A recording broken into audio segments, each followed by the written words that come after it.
This is former TNA World Champion Raven, and you're listening to TNA Cross the Line podcast.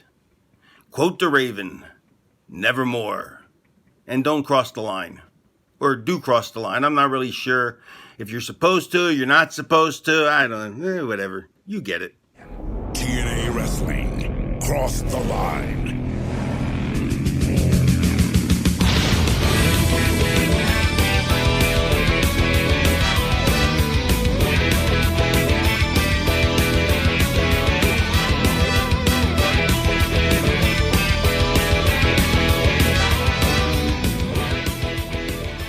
Once again, we are back to Cross the Line podcast of TNA Wrestling. Last week, we watched the first ever episode, weekly pay-per-view episode of the NWA-TNA, and we survived. There were rock-hard penises. There was a ring break. Jackie Fargo strutting around. Fake Elvises. Scott Hall showed up. Ken Shamrock has sideburns that make Lash LaRue jealous. Buff Bagwell has lost a lot of muscle, but he's still the stuff. And we're still the stuff. I'm Bob Colling Jr.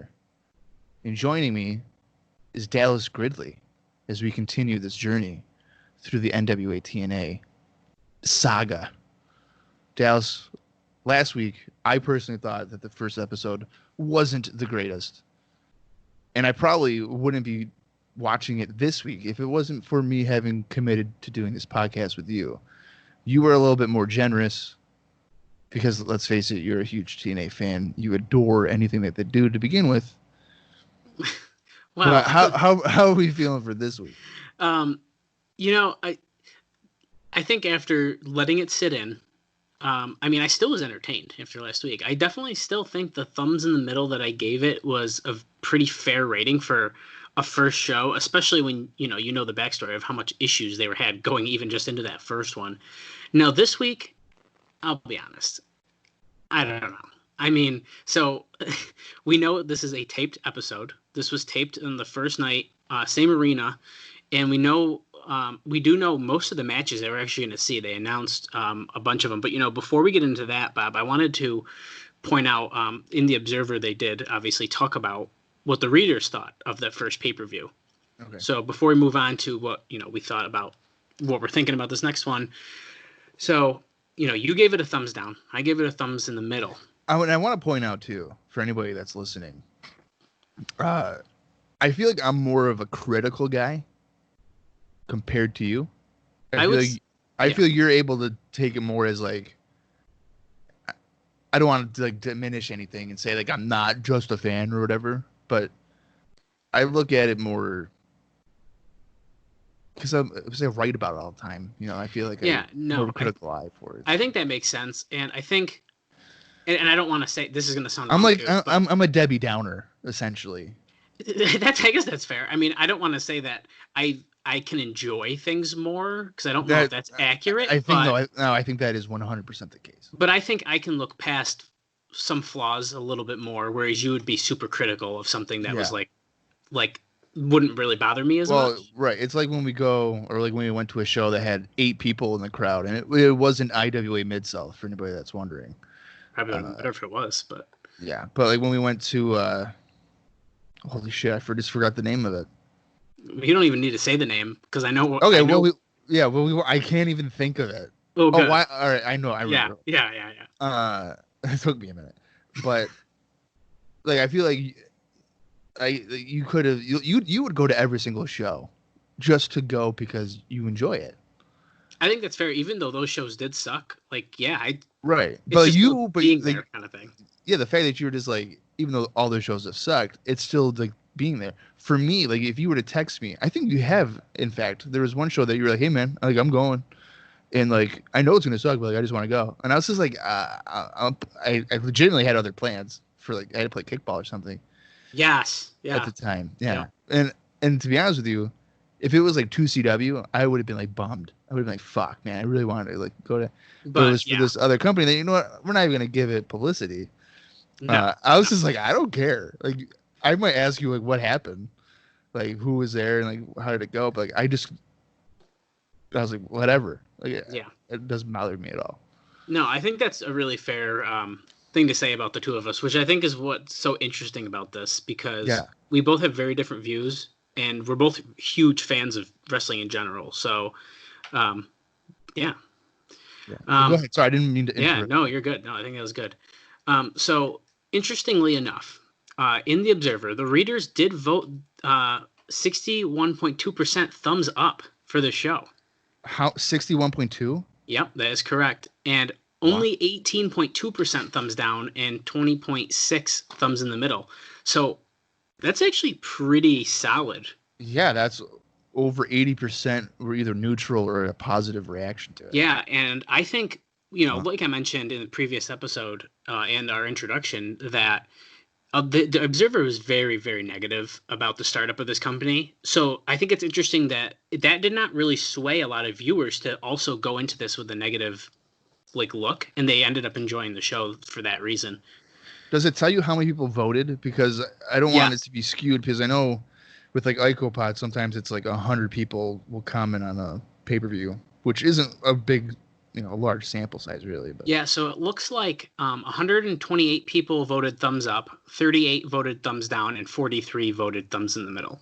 Wow. Okay, so he just from the voting alone, he's like tripled his response compared to like 95. That's really interesting. I didn't think about comparing that. So yeah, that's really interesting. Now also let's play a guessing game here. Best match poll. What match do you think won the best match of the night from the readers? The openings, the 6-man tag. Yep, absolutely. Jerry Lynn, AJ Styles, and Low Key versus the Flying Elvis Impersonators with 149 votes. And in second place, it was the Battle Royal, the Gauntlet for the Gold. 17 people voted for that. Now, which match do you think was the worst? All right, so I can't even really remember a lot of the matches. Hang on, you know what? Let me see if I can look it up real quick. For just jog my memory here, because aside from those, and like another one, I would say, I mean, there's a couple of options here. I'm gonna say that they went with the Dups against York and Matthews. Close. However, it was the Johnsons versus James Storm and Psychosis. Really? See, I didn't think it was that bad. So I didn't either. The gimmick is horrible, but and I bet you, if anything, that really solidified that as a shitty match for people. 44 people voted that was the worst. 39 voted the Dups versus Christian York and Joey Matthews. 33 people voted for T.O. versus Hollywood. See, now I was going to say that one, but then I thought there is a level of people that may like that type of stuff, so I didn't go with that. And then also 24 people voted that the Battle Royal was the worst, which I could see because it's a Battle Royal, right? However, I didn't think it was for a Battle Royal. I don't think it was bad. I listen back to the podcast just for quality and see how it is. And for some reason, my microphone, at least through my phone, sounded like I was kind of low, but everywhere else it was fine. So I kind of turned it up. So hopefully I'm not blaring in anybody's ear. Sound good in my ears right now. So okay. But with like the Battle Royal, I know there was 20 people, but it sure as hell felt like 30 to 35 people came out. Oh yeah, it did. And I think some of the guys that they used weren't really needed to be used.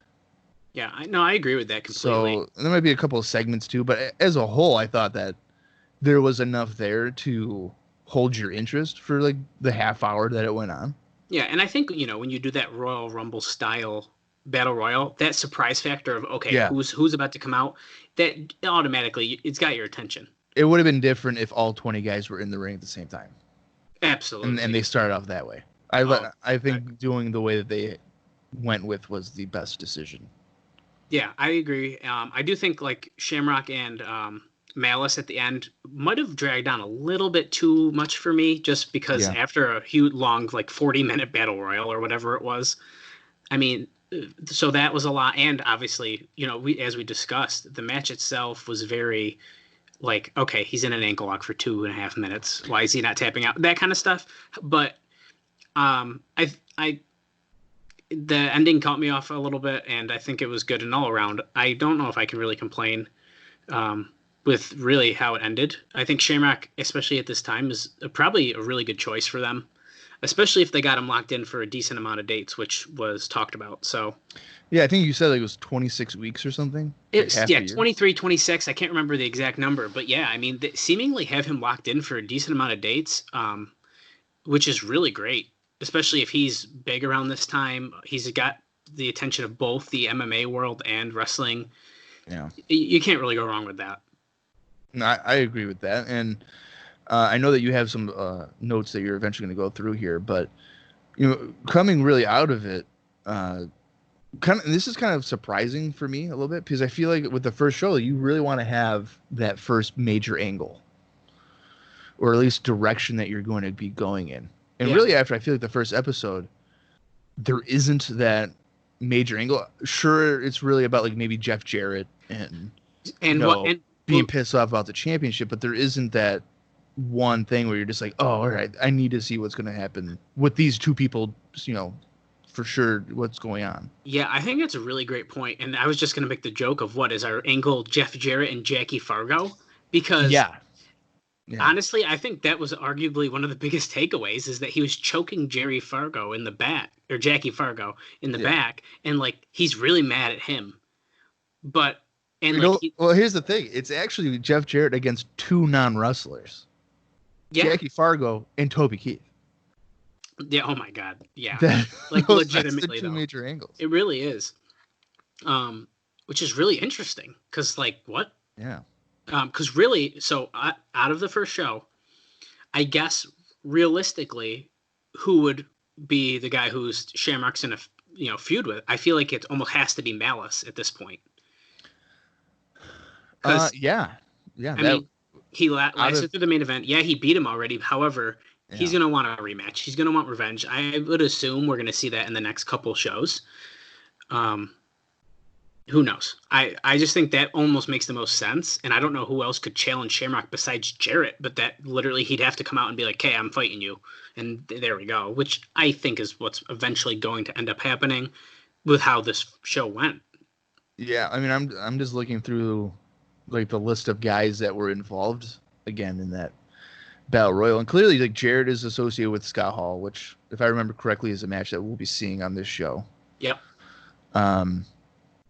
But like, I know Christopher against K Crush or Ron Killings, whatever. Yep. K Quick. He's a man with 15 names already, but really outside of that, I mean, the guys involved in the Battle Royal were just there for the Battle Royal. Like, I know Apollo was in there, but I don't really think he had an interaction with anybody directly that would suggest anything. So, that was the main takeaway from that, really. Yeah, absolutely. Which is, it's kind of interesting. And, like we said, this show is taped. It's taped on the same night. Yeah. And I think and we already knew going into that show that they've decided they are not going to do that anymore. They're doing live every week, which I think after we get through this show, starting next week, I think they're going to realize, okay, we need to do something that makes sense and is going to start hooking people in, or they ain't going to buy shit. Yeah.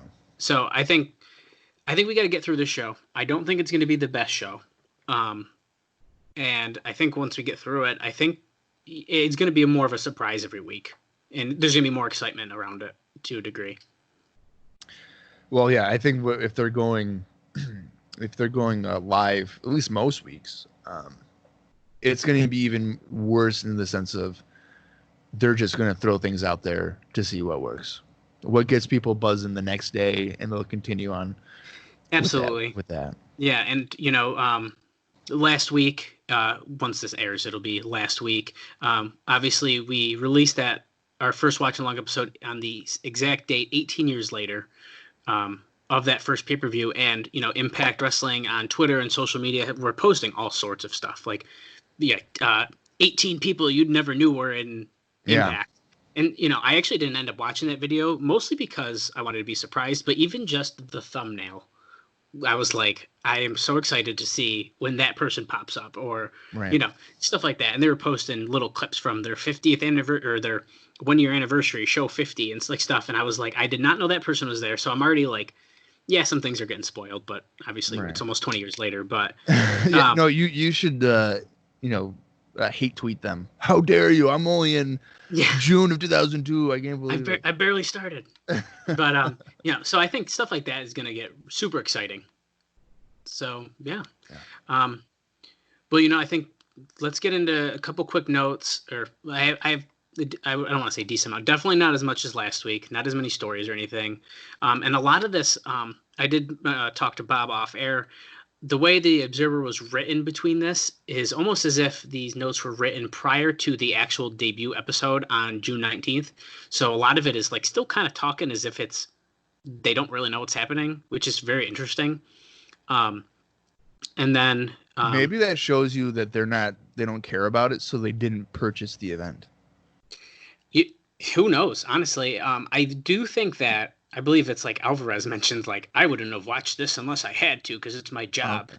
Yeah. So, and not necessarily in this. I think he mentioned that previously when he was all being pissy about it, because it sounds like he's like a little whiny bitch, to be honest with you. That's how when I was reading his stuff, man, that's how it came off to me. I feel like Dave is very, here's the facts, here's what I've heard. Yeah. Whatever. Sometimes he throws his 2 cents in there, of course. But Alvarez is full on shit mode and like opinionated as fuck. And I don't know. It's very different reads. It's really interesting. I've been really enjoying looking at it. So to start off, these are all from the June 24th, 2002 Observer and Brian Alvarez's section 2. I'll mention who said what once. So we're going to start out with Dave. He mentions if Ken Shamrock didn't wind up as champion in the Rumble, or the Gauntlet for Gold, or for the Gold, it was because of a plan change. So that's his first note. So clearly, this was definitely written before that show aired. Yeah. And I almost at that point wish that he didn't win, just so like they did the classic, the dirt sheet knows what we're doing, so we're going to change it, because I think that's funny. Right. So we have some really good news also. The company has reached an agreement with the Dish Network to air the shows, which adds about another 7 or 8 million potential homes, which means they're at least cleared everywhere in the U.S. except Cablevision. This should probably get them into 45 million potential homes. So that's really big news, because last week we discussed the fact that they weren't in X number million of homes. So we got some new deals. We're in new homes, and now more people could potentially see this product, which I think is really great. They mentioned how the Cruiserweight title was now going to be renamed as the X-Title, which we actually did know, I believe, on that first show. I think they do mention the X Division title is being defended next week. He mentioned that it's not going to be a small guy or a weight class title. And then he says, I guess with the idea, it'll be an alternative title to the NWA title. It's been changed also to a 4-man tournament with AJ Styles, Low-Key, Jerry Lynn, and Psychosis, which makes it stronger, he says.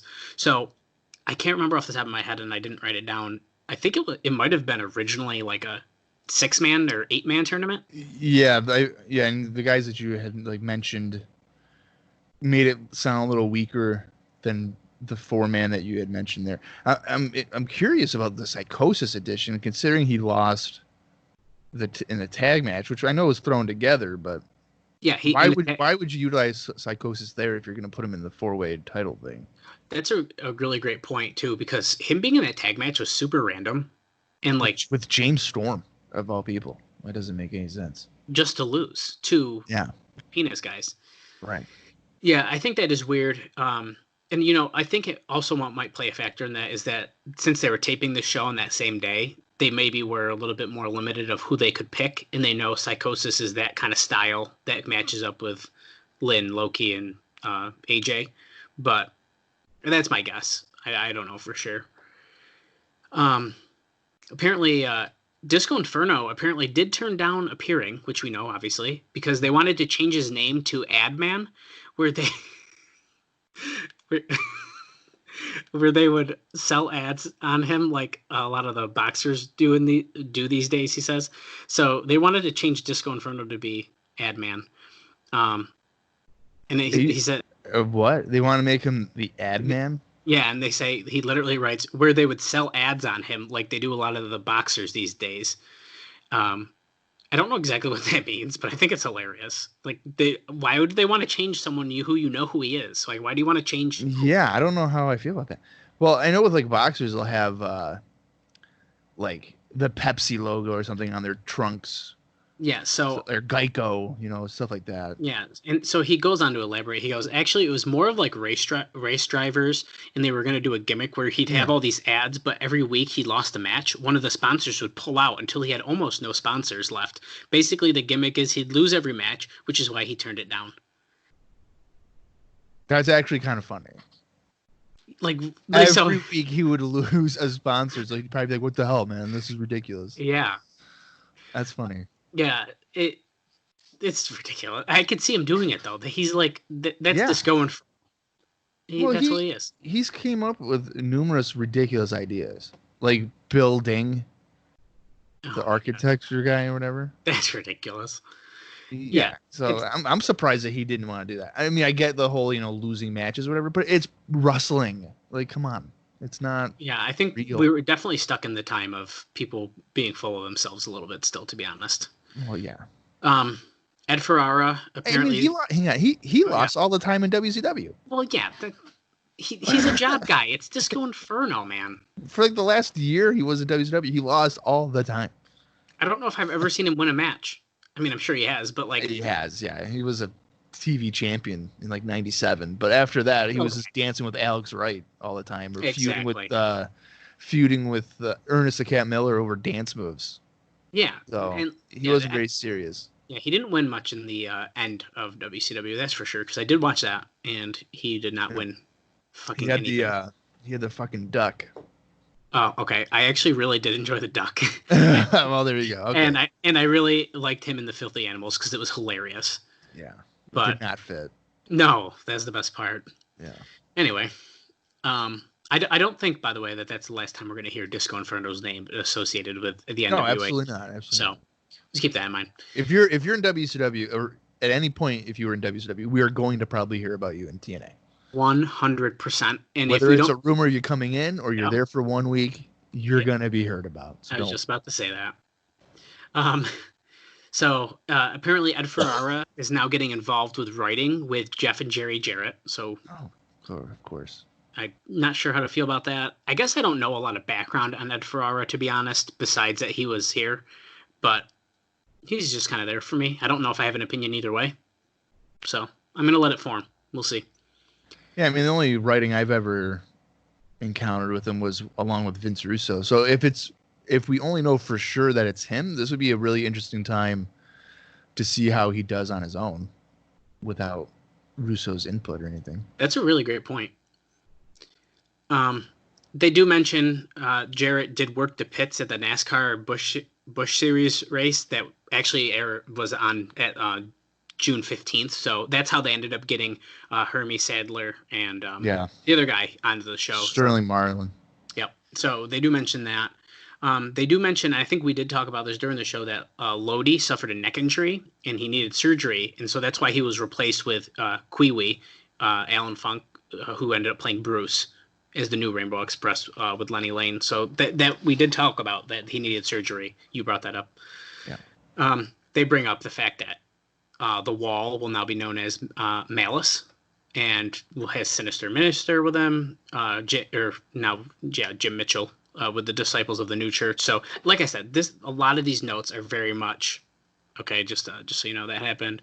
Like they mentioned, K Crusher, Ron Truth Killings, was going to be apparently pushed as one of the main heels. So we got that to look forward to. We're definitely going to see a lot of him. So it's also mentioned, although there's no involvement right now, a lot of ideas implemented on the first show were from Vince Russo, who, despite all denials, was feeding ideas. In particular, the Johnsons were Russo's idea, and the idea of using Don West as an announcer. So, shocker, the giant penises, unreal, seemingly was a Russo idea, who, like we've heard, is ghostwriting for the show. And hey, if the idea of using Don West was his idea, I'll give him, that's a gold star for me. I love Don West. I think it's an excellent choice. So, well, you know what? Speaking of Don West, we actually were able to mend a relationship. oh yeah, we did. I was gonna hold out to bring it up, but I think this is a great time. Yeah, I mean, you mentioned him, so Yeah. Dallas had wished Don West a happy birthday. I guess a couple of days ago. We're recording this on the 21st of June, 2020. So a couple of days ago, you wished him a happy birthday, and then you also said that, I hope that, Francine calling you Pudgy, she apologized for that or whatever. And I tagged Francine and of course Right. Don West. Yeah.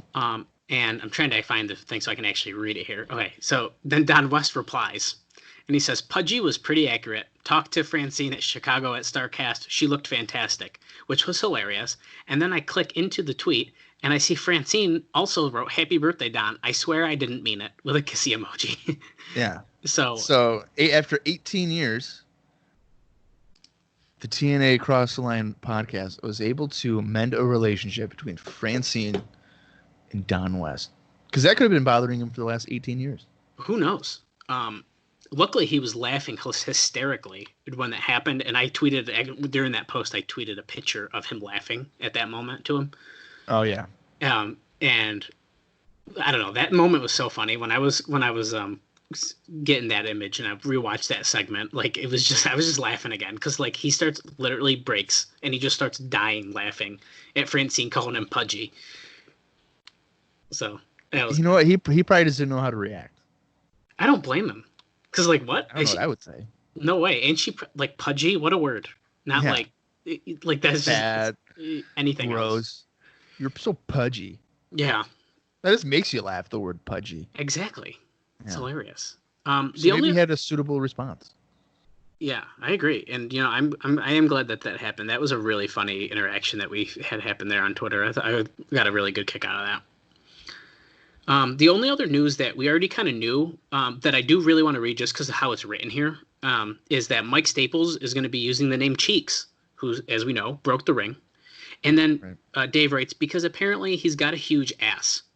And he also says his indie name was Rolling Thunder, which I also thought was hilarious. So don't worry, his name is Cheeks because he has a huge ass, according to Dave. In case you didn't put that together.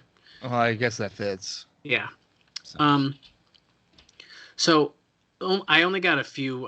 I'll go through these next few things here fairly quick, I would say.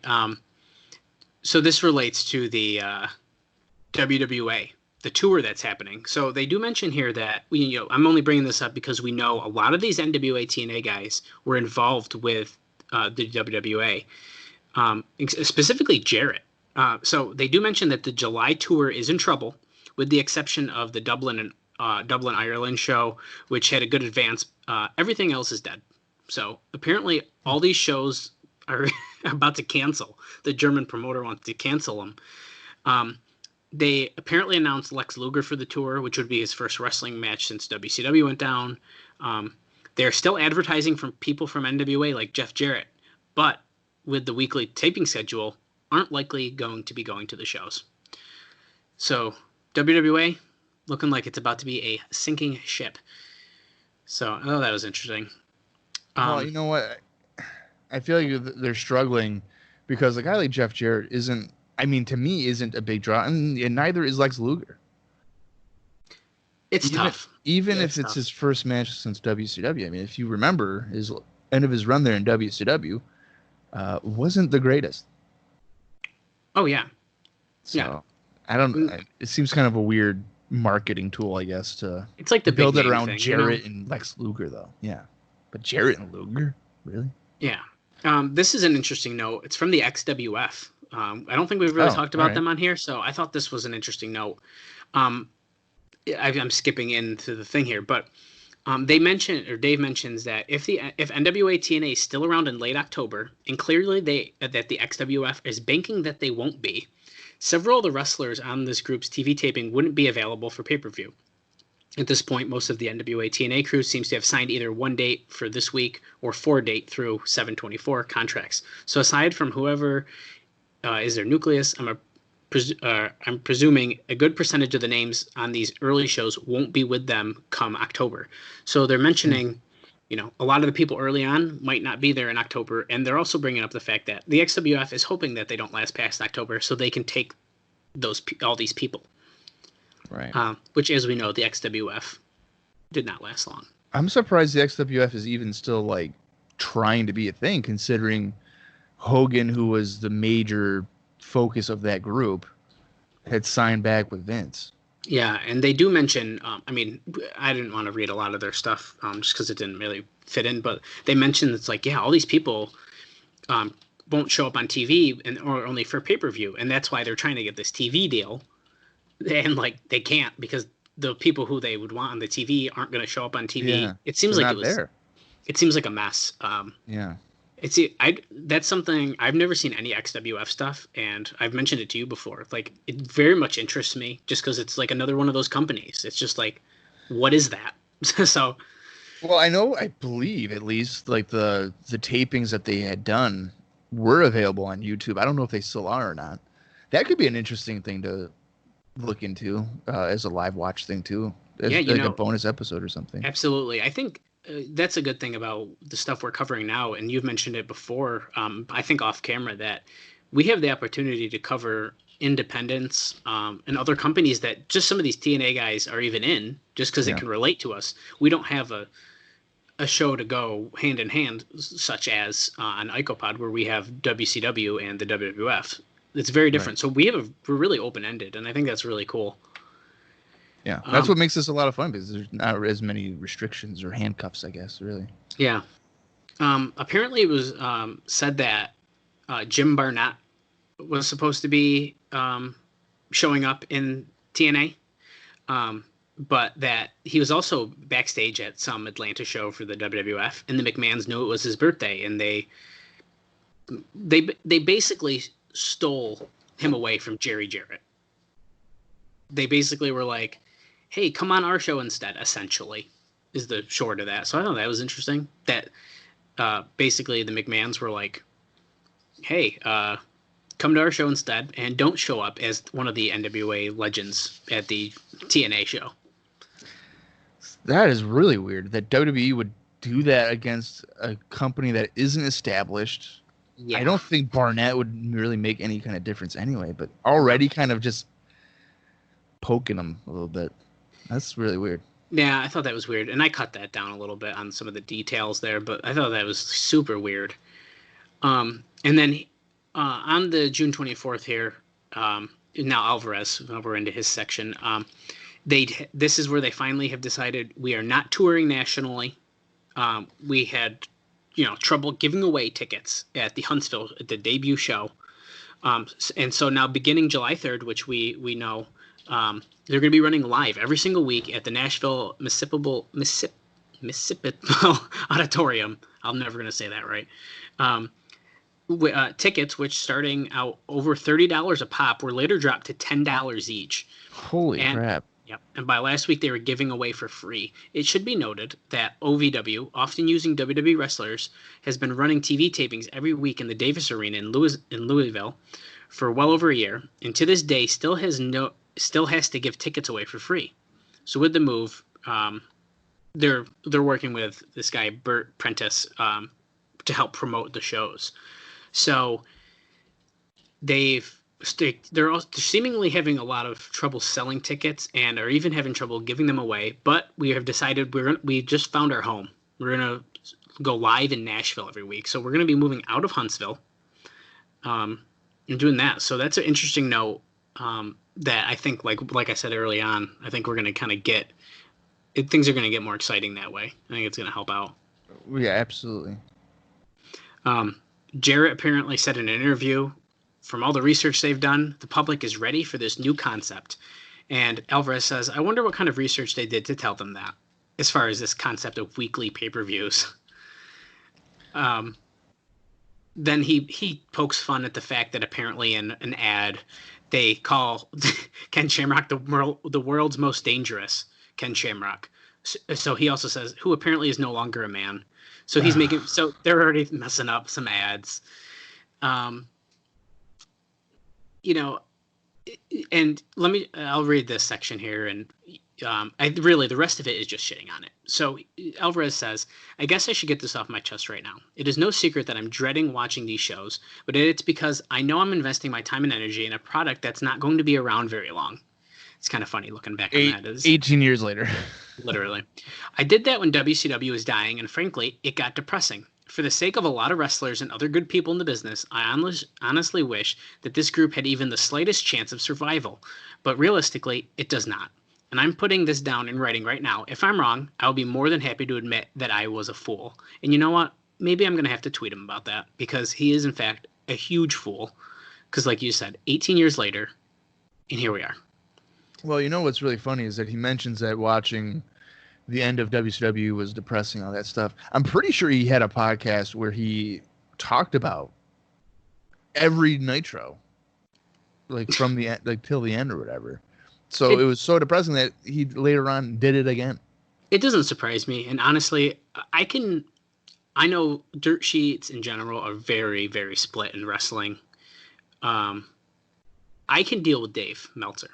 I honestly, especially, you know what, looking at this, I almost have more respect for him looking at the research that he puts in to these shows and to this stuff.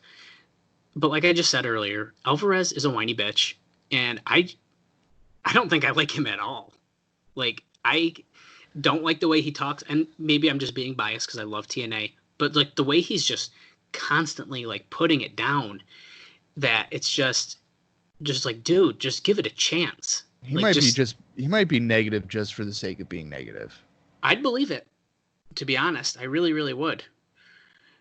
And yeah, my last note here, I guess, I'll skip this other one. I can bring it up later. They're talking to people, and he says, you know, it starts with it's a part of this Frank A. Gotch's Flying Marv Wrestling newsletter. I don't know, it's a section he had. Fans split over NWA-TNA chance for survival. Opinions were strongly split Tuesday regarding the chances of success at Jerry Jarrett's new NWA-TNA promotion. And starts in quote, "There is absolutely no way in hell this promotion will last more than 2 weeks." Wrestling fan, whoever, stated with certainty. They have no big names, no television, no real support from the pay-per-view industry, and none of my friends have even a clue it's on.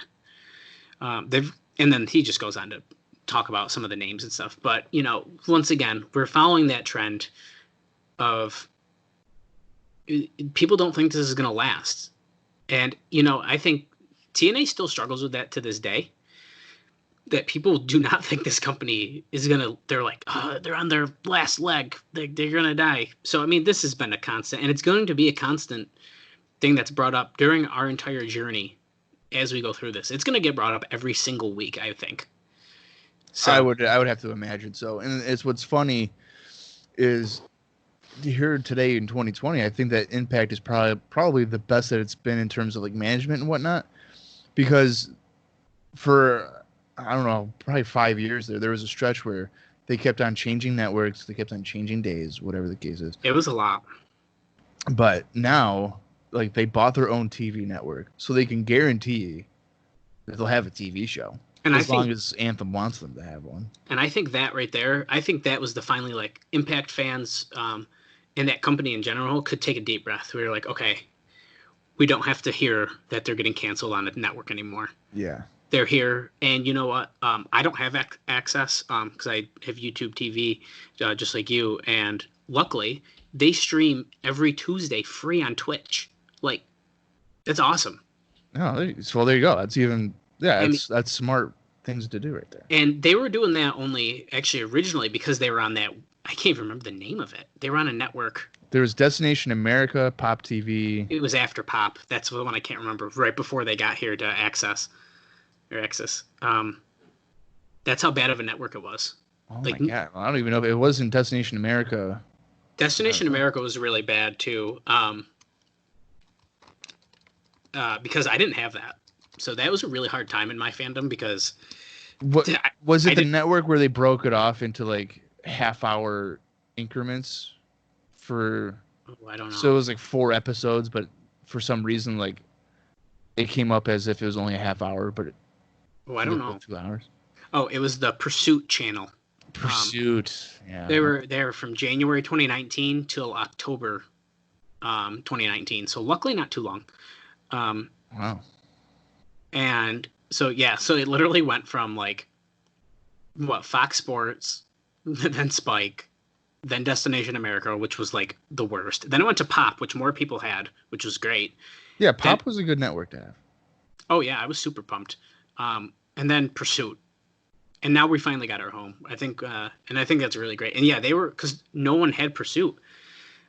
So they announced like, hey, we're going to also stream it on Twitch because no one is watching our show. Right. So. Yeah. I mean, I think I would give it a shot if it was on, like if I had the network on YouTube TV. I agree. There are people there that I enjoy. And I feel like I'll just mention it now because it's really kind of known right now. The whole speaking out hashtag. Yep. And I know there's quite a few guys in Impact that are mentioned in that. So, I think most of the guys that I'm interested in are not in that group. Like Joey Ryan, like I've never really been a Joey Ryan fan, but he's had a lot of stuff. One of the Christ brothers. Can I just say right now, I have never liked them. Ever.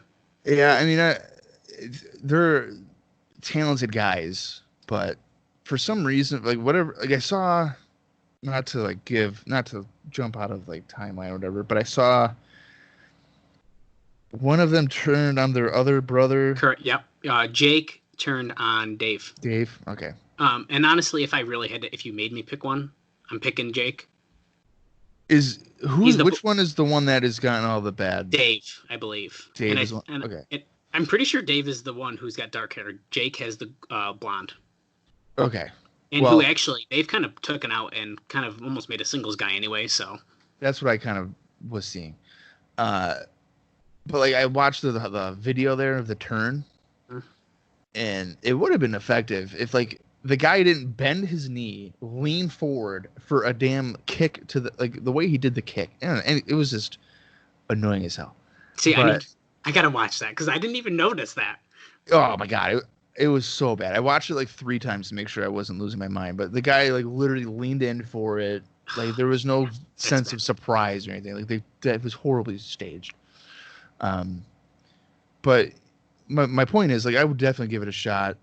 And if it was on YouTube TV, because there are really good, talented guys, and hopefully Impact Wrestling kind of takes the appropriate direction with several of the wrestlers that have apparently, allegedly, and when I say allegedly, these people have provided proof of screenshots and messages. This also applies to various independent wrestlers. Yeah, it's crazy. Yeah, and I'll just mention one, like Mance Warner, who is a popular guy on the rise. I didn't see this one. Well, I'll just do a quick story of what happened there because it really kind of annoyed me. He had mentioned, he issued an apology for it because he thought that they were on the same page. And the woman provided screenshots of their conversation, and I won't go into exact details because who really wants to know that. But essentially he was leading it in a sexual way. She would respond with, "Oh, I'm tired," or "I need a nap," and then he would then respond back with another sexual comment. That's bad. So how in the world do you think you're on the same page when it's like, I would like you to do this to me, and they respond with, "Oh, well, I'm just tired right now," and you think you're on the same page as each other? These wrestlers have horrible apologies, and the only reason why they're apologizing in this manner is because they're getting called out. Would Joey Ryan ever, under any circumstance, post his long-winded "I'm going to therapy, I'm a bad person" thing if he hadn't gotten caught? Absolutely not. He would probably continue to do it. So I'm hopeful that, AEW hasn't even made mention. There's several guys in AEW Aside from Jimmy Havoc, Jimmy Havoc they addressed, but like Justin Roberts. Oh yeah. Nothing about him. I'm hoping that this week something is at least addressed, because if I'm a Dynamite fan, I watch a AEW Dynamite. I try to watch it weekly, and if I'm just going to tune in, Justin Roberts is doing doing ring announcing and acting as if nothing has happened, that might irk me a little bit. I'd be surprised if they allowed him to do that on Wednesday, but you will see. I didn't mean to go on a tangent there. No, I agree. I think it did need to get brought up, and I think that things are going to change for the better. I've seen things about wrestlers that I like are blowing my mind, like of just other people. It's like, wait, that guy did that too, and like stories, and it's just like people are quote paying their dues. And a lot of guys are speaking out too, because this obviously doesn't only happen to women. And I think with a lot of the guys speaking out, it's really opening my eyes of like people are getting like basically hazed. And well, you know what, and not one of them, but like some of the women and men for that matter do not mention names, and then people are like, well, you got to mention names. Whatever.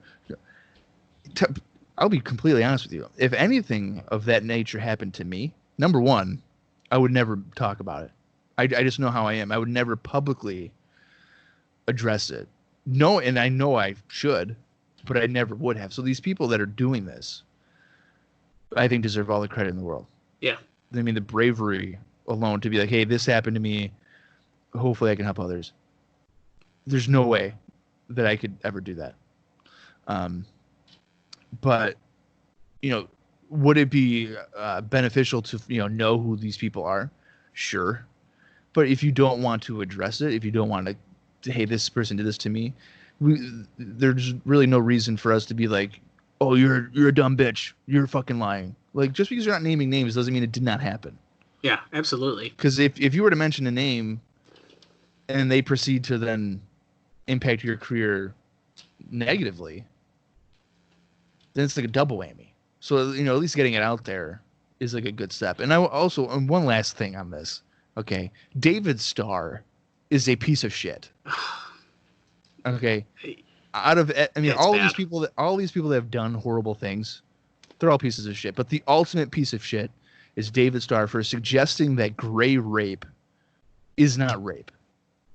David Starr, I'm sure you're not listening to this because you're probably sulking in your room, so mad at yourself that your whole little world of, leading a union and all these things has crumbled because you, like a coward, deleted your Twitter account because you couldn't handle it, that everybody was giving you all this hate shit. All right. Gray rape is fucking rape. If someone isn't verbally saying, yes, I want to do this, and they're unconscious, that is fucking rape.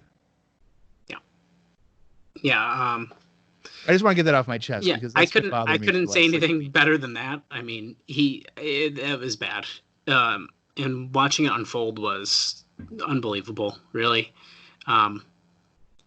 Yeah, it's a lot. But you know what? I think it's going to change wrestling for the better for all the men and women who are in it.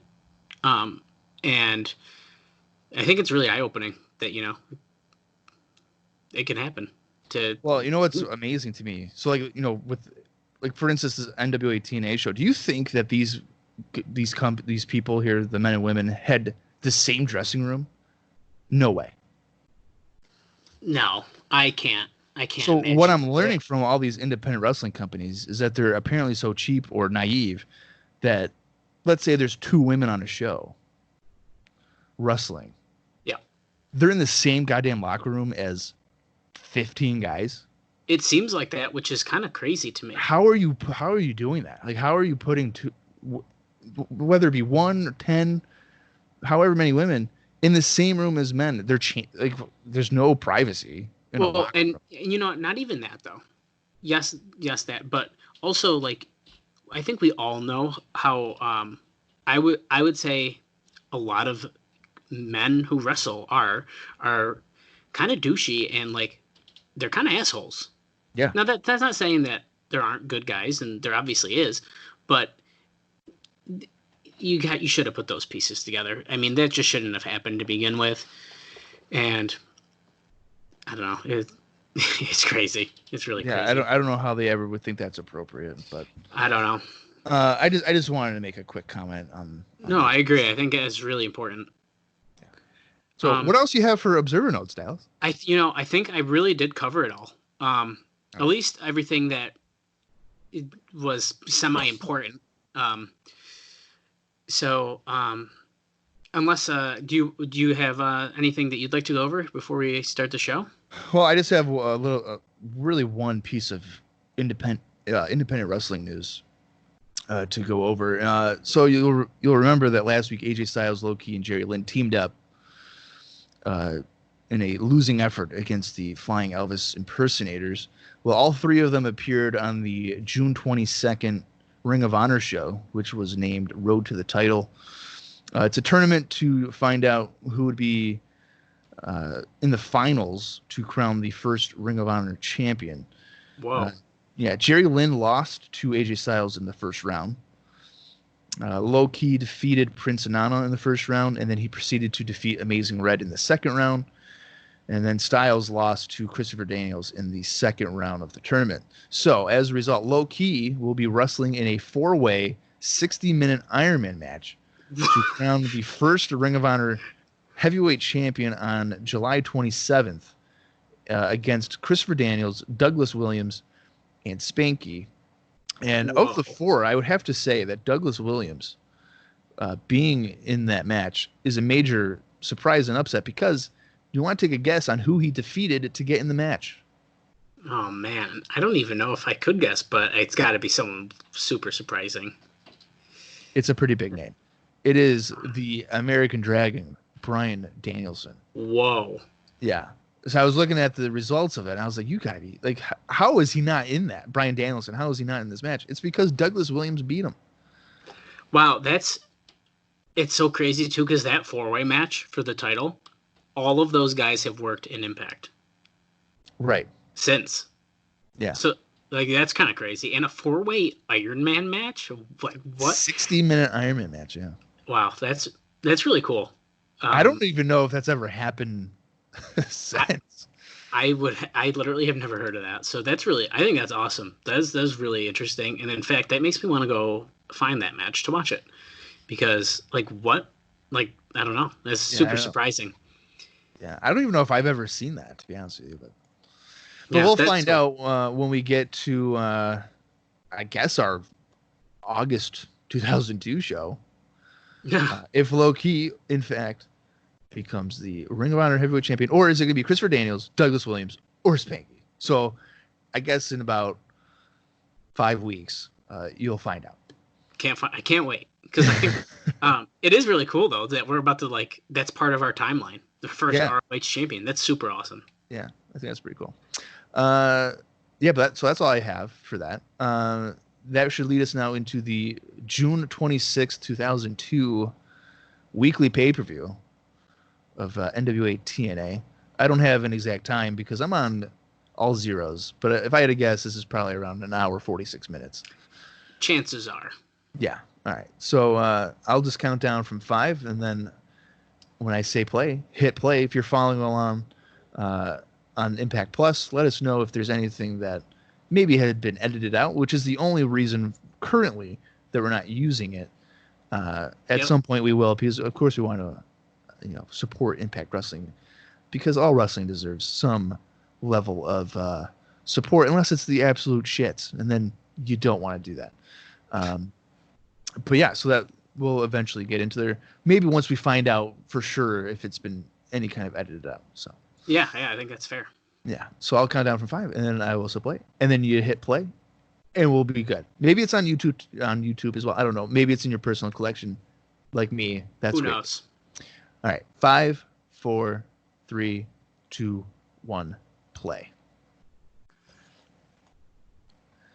Okay, so we're immediately getting a flashback of Jackie Fargo not holding the microphone to his mouth, saying that he's going to put Jarrett in the title match, coming out first, basically. Jackie Fargo might be my favorite TNA personalities so far. Well, because it's like so hilarious and random, and like I like everything about it for no good reason. Absolutely. So just a reminder for everyone, this is a taped show. They taped this on the same day as the 619 before and after the show. We're in the Braun Center in Huntsville, Alabama still this week. Okay, Yeah, Shamrock, Scott Hall. The opening here is, again, like you mentioned, basically the same opening from last week. So I feel like this would be good if it was a TV show. Well, and here's Jeff Jarrett choking Jackie Fargo, which is one of my favorite things from last week. But yeah, I agree, Bob. And I think the reason they're doing this is because they're trying to make it a TV show, but on pay-per-view. Right. And I was thinking that as I was going through, because really on pay-per-view, you don't really expect to see all these backstage segments and weird things happening, but they did that. And I think it's just because they want that TV feel that you're paying for, essentially. It's kind of like, I don't know if this is a good comparison, but I feel like this is a kind of an example of the first time that there was the equivalent of now like a paid streaming service. Oh yeah, that's a really great idea. Sure, it's like monthly, the usual like those ones, but like I know like IWTV, like with Beyond Wrestling, they have their own TV show. Yeah, it's under a paid service. Yeah, so. I think that's a great comparison. I'm curious to see how long this flashback stuff is gonna go. And I understand, if you didn't watch the first one and maybe you're like, hey, I need to tune into this next one, you need this background. But yeah, we're going on almost 2 minutes. Yeah, 2 minutes now. So we'll see. Here's Toby Keith. Can't wait to see his pretty actually decent stalling suplex, which is weird to say. Yeah. Biggest pop of the night. I was on that vertical suplex. And then he does the pose. Boom. I love it. That was a surprise. Jarrett getting tossed relatively earlier than maybe expected. Oh, they already cut. All right, so they kind of cut away right towards the finish here of Shamrock hitting the belly-to-belly suplex on Malice to win the championship. And Ricky Steamboat, I'm telling you, deserves a lot of credit for his performance in that match as the special referee. Yeah, he actually did. He was an excellent special ref, and usually they suck. So yeah, absolutely. So now we're showing Jarrett yelling again. Yeah, he was pissed off about having it, and then he fucking decked Bob Armstrong. Oh, here we go. I'll tell you what I'll do, Pally. Scott Howell. Which is funny because so Jarrett's like, yeah, let's do it right now. And realistically, as soon as this went off the air, it did happen. So it's kind of funny. Right. You know what would be funny is if the show just let off with them brawling on the aisles because they like neglected to think of editing. It's just like they've been brawling for 6 days. So here we go. These people haven't left. No one has left the arena for 6 days. They're all just fighting still. Okay, we get our classic intro. We get some pyro. Pyro budget was big this night because, 2 shows. Well, you know what? I remember hearing something about like pyro was like $100,000 for Nitro. So look at this. You can't even see the stage. Well, here's the thing. If you're worried about how much money you're making, maybe you shouldn't have a huge pyro display go off. No. Every show. Don West does in fact have a different Hawaiian shirt on, and so does Ed Ferrara. They are changed. Okay, terrific. Good. Heyo, I'm drunk. Did Tenay change his suit? No way. No way. Yeah, I did see that sign of Heyo, I'm drunk. I wonder who that's in reference to. Chico. Jeez. So he's calling him K Crush. I thought they called him Ron Killings last week, but whatever. I think they did. So they're kind of going over the matches. We'll see K Crush against Brian Christopher.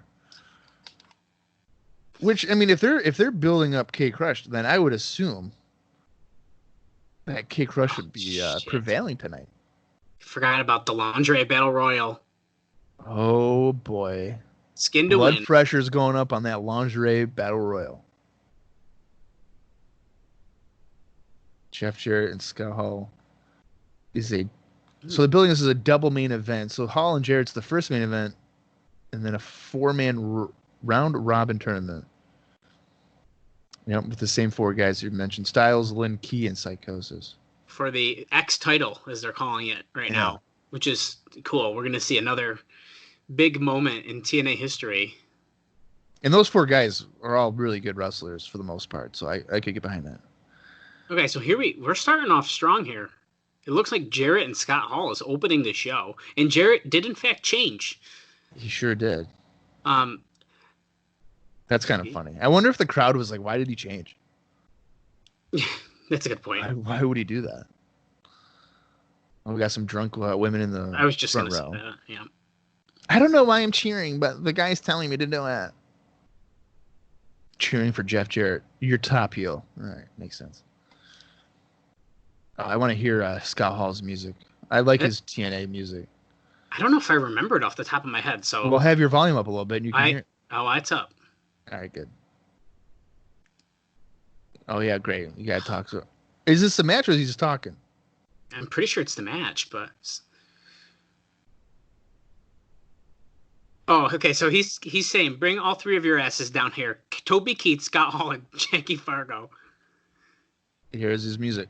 Dunna, dunna, dunna, dunna. Jesus. Bum, bum, bum, bum, bum, bum, bum. Oh, my God. So he's with Fargo and Toby Keith. Oh, man. I don't know. Oh, I didn't even realize that there was words to the song. Neither did I. That's weird. Every time I don't know the words. I don't know why I'm trying to sing it. Well, clearly, I mean, Scott Hall being positioned as the top face, if he's going to have Toby Keith with him. Absolutely. And I don't think are we gonna see Shamrock, you think? Russell on this show? I don't think so. Marvelous me. I would say we could see him in like an interview or something, just to kind of get our champ on TV again. Oh, even Hall's got a little pyro there. Nice. Oh, look at that. Way up at the top, so it looks a little shitty on the hard cam, but yeah, it does. I would have to imagine, just from pyro alone, these guys are super in the red in terms of cost. There's no yeah. And don't get me wrong, I love pyro at a wrestling show. However, sure, if you're worried about the money, don't use it. No, I'd have sparklers or something. Or even, a bunch of sparklers. In NXT, I think they still do it now. They still use like the it's almost like steam things. Yeah, okay. And I think those look just as cool. You know what? Then I would just use my my like dehumidifier over here. There you go. So that has some fog come out. So just buy about 150 of those, and you should be set. So Hall threw the toothpick at Jarrett, laughed, and now they're just standing in the ring. Of course. And they're chanting. Chico? That's what I thought it was, but it wasn't. Chico. Oh, Jarrett showcasing his ability here with a nice arm drag takedown. And then he yells at the crowd, and of course. I have a feeling we're going to see a lot of stalling in this match. It's going to be a typical what they would have done on a Nitro probably with these two. Which I think is kind of bizarre because, again, if it was on TV, no problem. I've spent no money. I'm on my couch enjoying my night. Look at now this. I've spent $10. Yeah, so this is just classic like TV main event stuff. Yeah, slap in the back of the head to Scott Hall. Now, don't get me wrong, and I think I've said it here. I've said it on IcoPod. I'm a Jarrett fan. I really like Jeff Jarrett, and honestly, some of his TNA stuff is some of my favorite stuff. However, that's his best run in terms of in-ring, I would say. And now, however, episode 2 here, I am already sick of him because it's just like too much. Like him, he's got too much camera time, too much face time. We're gonna see him at least 3 more times in this show alone. I bet you anything. Oh, absolutely. It's just a lot for me. Hall just decked him coming out of the corner, and it looks like we're going for a fallaway slam as Jarrett attempted crossbody. He just nodded, yeah, I'm going to do it. Whoa. And he hits it. He kind of did a pretty big one there, clotheslines Jarrett over the top rope, and the, I don't know what you call that taunt, but the Scott Hall thing. That's his little like jab. Yeah. One of my favorite ones. Okay, so I like that one and the one when he'd be like, "Ooh, I'm scared." Oh, the fingers. Yeah, man, that's the best. Oh, Jared's now got control of some strikes here. Yep. After Fargo and Toby Keith just pretty much pushed him back into the ring. I'm really surprised they're starting off with this. Oh, yeah, this is a super hot start. And actually, I think this is a good time to mention, I just noticed this before we hopped on here. This match is on Impact Wrestling's YouTube channel. I don't know if the whole show is there or what else is, but this match specifically is. So even if you want to follow along for just a match, you can watch this on Impact Wrestling's YouTube channel for free. That's interesting. Jared just splashed over Hall on the middle rope, which... I mean, this match isn't all that exciting. No. The exciting part of this match is that Scott Hall is in the ring. Literally, yes. You're 100% right.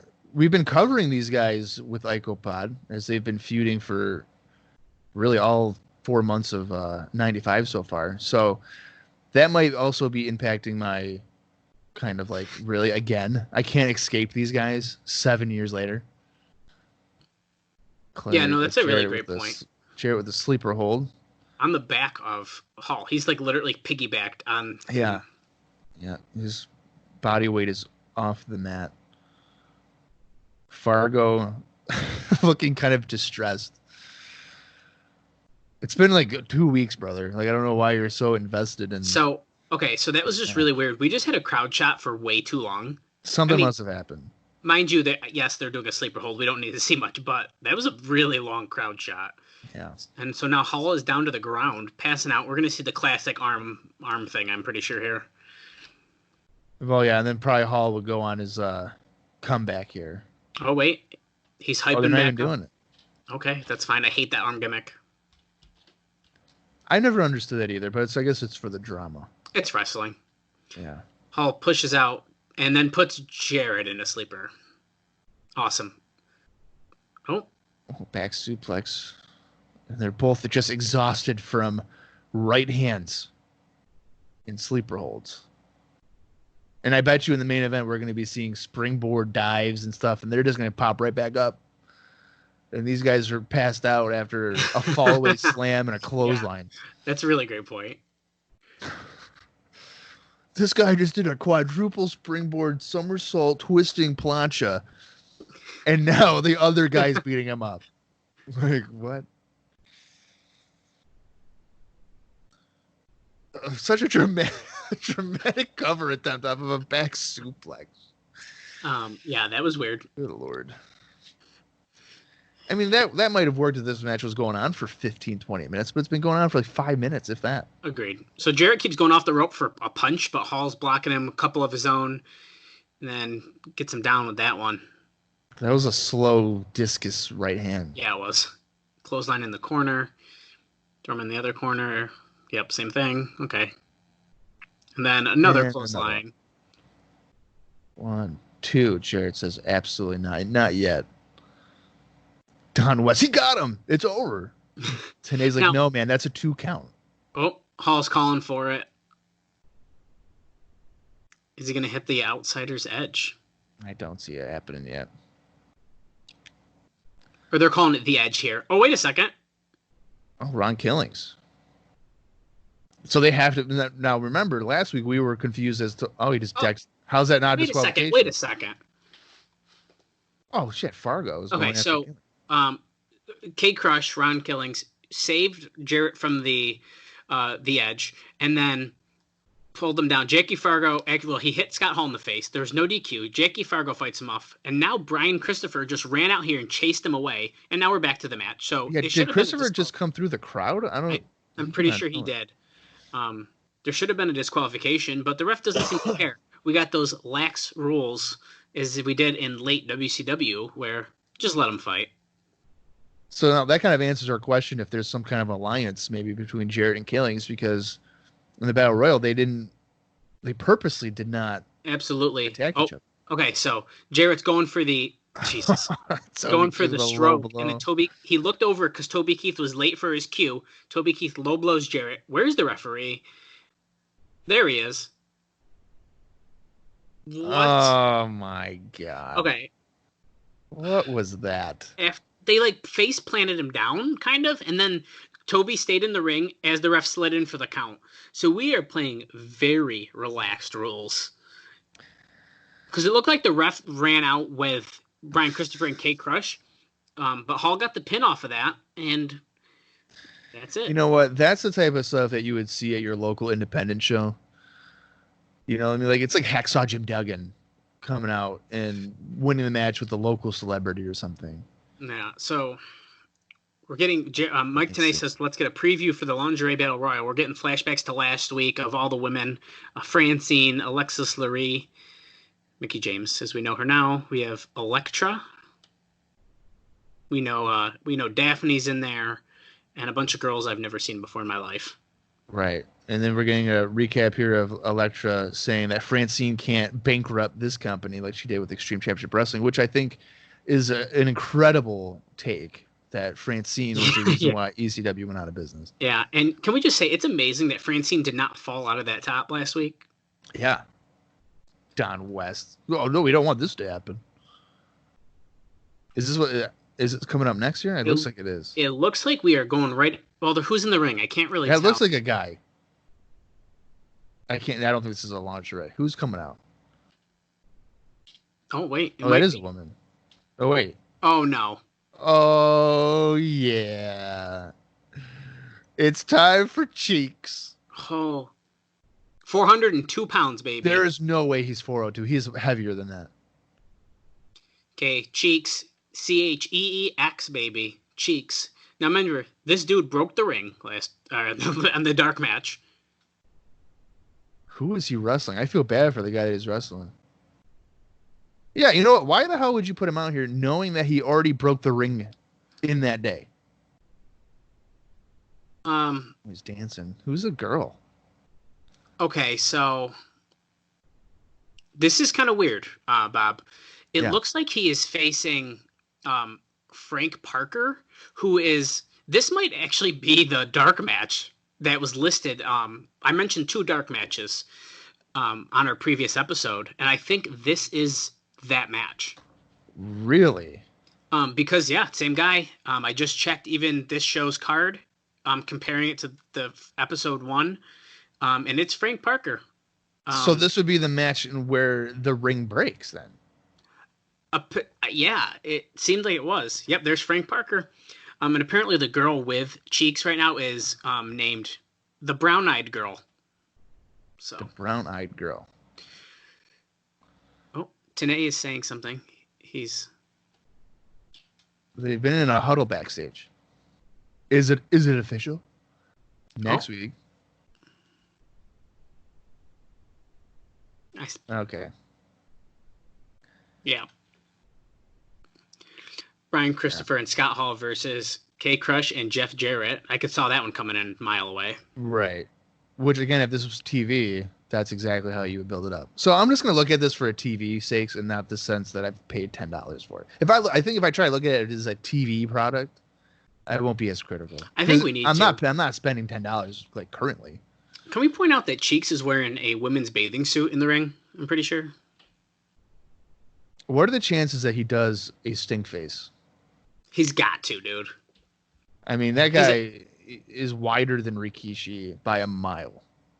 I can't believe this is happening right now, to be honest. My God. Oh, that's basically the equivalent of one. Okay, so you just Frank Parker was in the corner, and that was bad.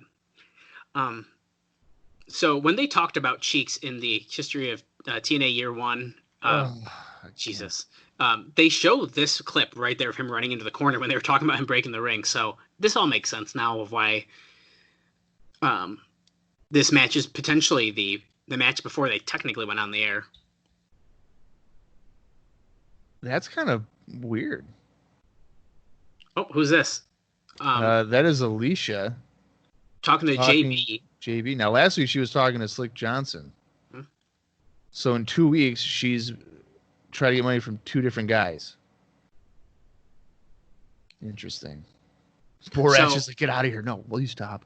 Oh, God, that was the worst Irish whip I've ever seen in my entire life. That wasn't great. Oh, this is not going well for Parker. That is...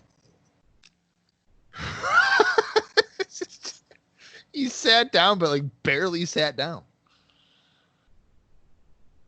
Oh no. And there's a big splash. And Frank Parker is luckily alive. He called him but he's Pancake lost Parker it. on commentary there. That's good. If I had to take a guess, just since we know this is taped, I would assume that Jarrett and Scott Hall match and this match here are taped before the live pay-per-view, because they mentioned that in their notes from last week, they taped before and after the live show. Wow, so you think that they did Hall and Jarrett before they went on air? To fire the crowd up and bring out two of the biggest names, get them hyped. I could be wrong. They could have clipped this together differently. But that's kind of my thought. That's intriguing. So we get lots of shots of these cage dancing women. I guess I don't know what to call them. They're just dancing in cages. Yeah, I mean, there's no other real way to describe it. See, but this is like classic TNA to me. I remember seeing this all the time in these shows. She's actually kind of cute. I'm not gonna. I can't tell. I mean, there's all of her hairs in her face. Yeah, she's all right. Yeah, I'm not gonna complain. Okay. Oh, great! Another highlight video, recap video from last week. We're getting a lot of those. Yeah. It's the NASCAR guys, Sterling Marlin and Hermie Sadler.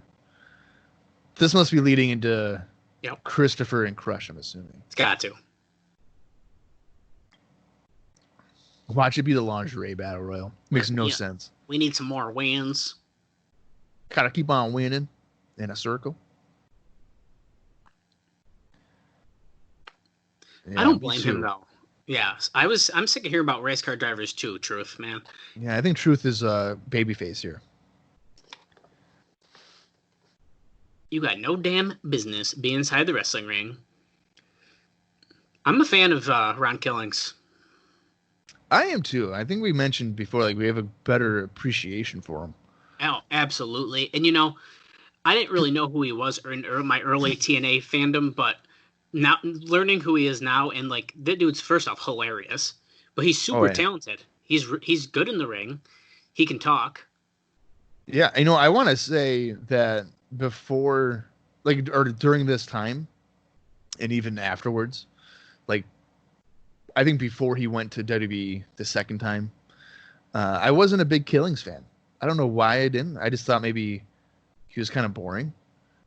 But so far with this, I think as a promo, he's actually pretty good. Yeah, and he looks great. Yeah, I just think I think back in that time I was too in the, I don't know who this is, so I don't care kind of mode. Yeah. Whereas nowadays I'm not like that at all, I would say. You're always looking out for new talent. Yeah. New people to follow. So just for everyone watching along or listening, we're literally playing this entire segment essentially from last week. Pretty much. Christopher having laid out Crush, and then we're gonna probably see the back bump. Yeah. Oh man. Still looks vicious. Now, Bob, is it just me, or do you hate the way that Brian Christopher like bobbles his head and dances in this Too Cool gimmick? Because I don't like it at all. Well, they edited out the motherfucker almost that Christopher said. But you know what? I don't say I would hate it. It fits the gimmick of him trying. Yeah, okay, I see what you're talking about. But I mean, it fits what he's going for. The obnoxious white gangsta, wannabe gangster guy or whatever, hip hop. Okay. So it kind of fits for it. So I don't hate it. But he definitely needs to update his persona. I agree with that. And I don't think I've ever disliked Brian Christopher, but I don't know if I've ever liked him either.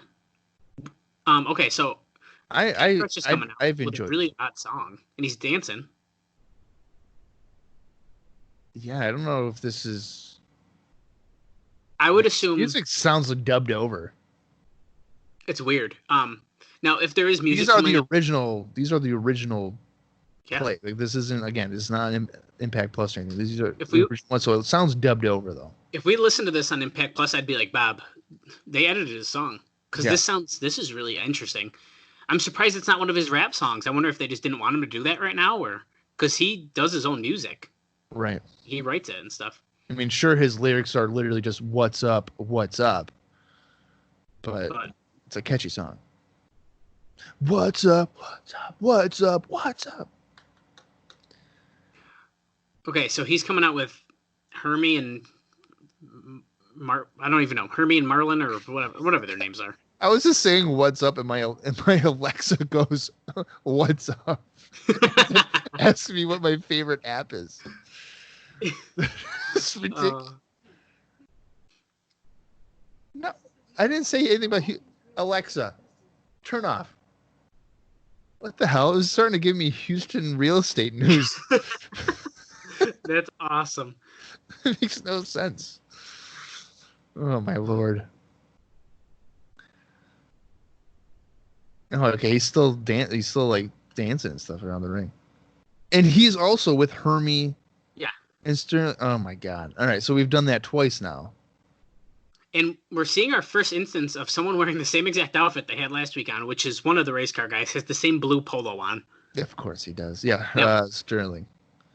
The other one looks like he might have changed, but I could be wrong. Oh, I don't know. But yeah, Sterling. Well, you know what? Hermie's a wrestling fan, Okay. so he might get it. Sterling probably didn't Oh. care.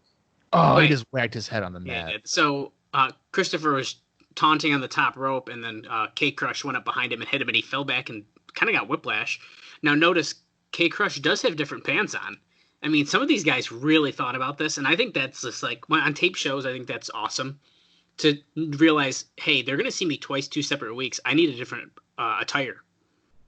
You know, and I wonder if TNA officials were like, you might want to bring double thing of gear. I like Killing's look. I like his pants.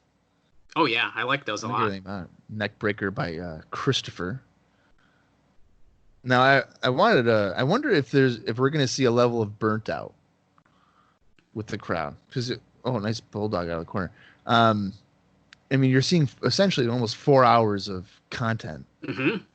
So I'm sure with this being taped that there is a dub over of audience reaction. I Like I wouldn't be surprised. Oh, okay. He just went for a bulldog, and then he chucked him onto the second turnbuckle. Yeah. All I picture is X-Pac ripping his butthole open. Yeah, that was gross. But yeah. So yeah, I agree, Bob. I'd be interested to see. The crowd seems semi into this match. However, like you just mentioned, who knows? It could be dubbed. Well, you know, so now I'm really confused too, as Killings just did a vertical suplex, kind of maybe taunting Toby Keith. Probably not, but you know, I like the idea of it. Yeah.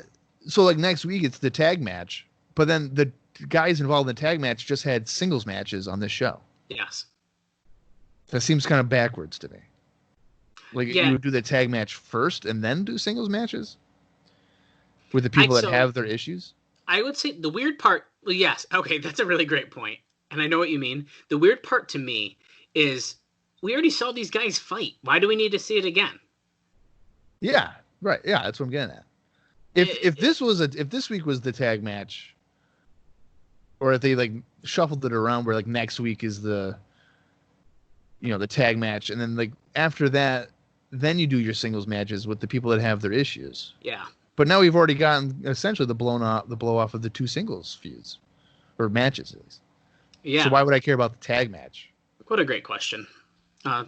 K-Crush has got him in a headlock. We love headlocks and sleeper holds in this match, or this show. Good show. Christopher broke out. He's hitting him in the back now, and he's basically hulking up. He's dancing. Wiggling his knees. Oh, no, brother. He's doing his version of a hulking up. It literally is. Look, and he's going up against the rope. Okay, he reversed it, though. Slide under, and Insiguri. There. Don West is screaming that he just kicked his head off. Got Scott Armstrong there reffing this. I like Scott Armstrong as a wrestler and as a referee. I'm not sure if I've ever seen him wrestle, to be honest with you. Holy crap. That was an interesting sell of a stunner. Yeah, I don't know if... Oh, and now he's doing the Steve Austin. Come on. You know what? That's something that his dad would do. Yeah, Jerry it is. Lawler would do that. Crowd pop for it, though. Of course they did. Like in the broken turnbuckle. Can we just keep that in mind? Yeah. That's okay. Drop. Atomic Drop did not sell it as good as Rick Rude. No. If you don't follow the Rick Rude Atomic Drop Twitter page, or Rick Rude Sells, I think it is, follow it. What is this? Hermie and Sterling Martin. Oh, they're shaking the ropes to the crotch. The middle rope, yeah. Yeah. Jeez, that was odd. Christopher is looking at his hand like he had a hangnail and he didn't know what to do. No, he's got his glasses, I think. Oh, is that what's going on? Yeah. Oh, because he's going... Okay. God. See, this is bad. Killing's just, purposely fell down again. Christopher's got his goggles. Yeah, Tenay's yelling, he's got the goggles! And he just hit the hip-hop drop. And 3.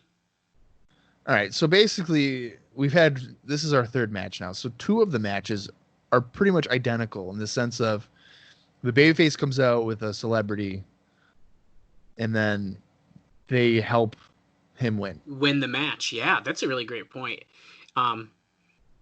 Important to note, the crowd popped pretty big for that pin. Like, they all stood up wicked excited. So that's interesting for Brian Christopher. Well, I mean, I don't know if I can buy Christopher as a main event guy here in TNA. I mean, I like Christopher, but I don't think I can see it happening. I agree with you, man. All right. Oh. Next week. Oh, they're talking about the tag match. So they're really hyping that tag match for next week. I don't know why, because it's like I've already seen the people that have issues essentially settle it. So now why am I going to care about they need retribution, man. That's what they just said. Yeah. Quick time check while we see the cage dancers. We are at 32, 33, or sorry, yeah, it's hard to say like that. 32 minutes and 37, 38, 39 seconds. Still dancing. We got lots of dancing in the cages. I think we're swapping girls out now. We got different ones. Yeah, that would appear to be the case. Now they're hyping up the X Division match, which is the main event, obviously. We got so much more for tonight.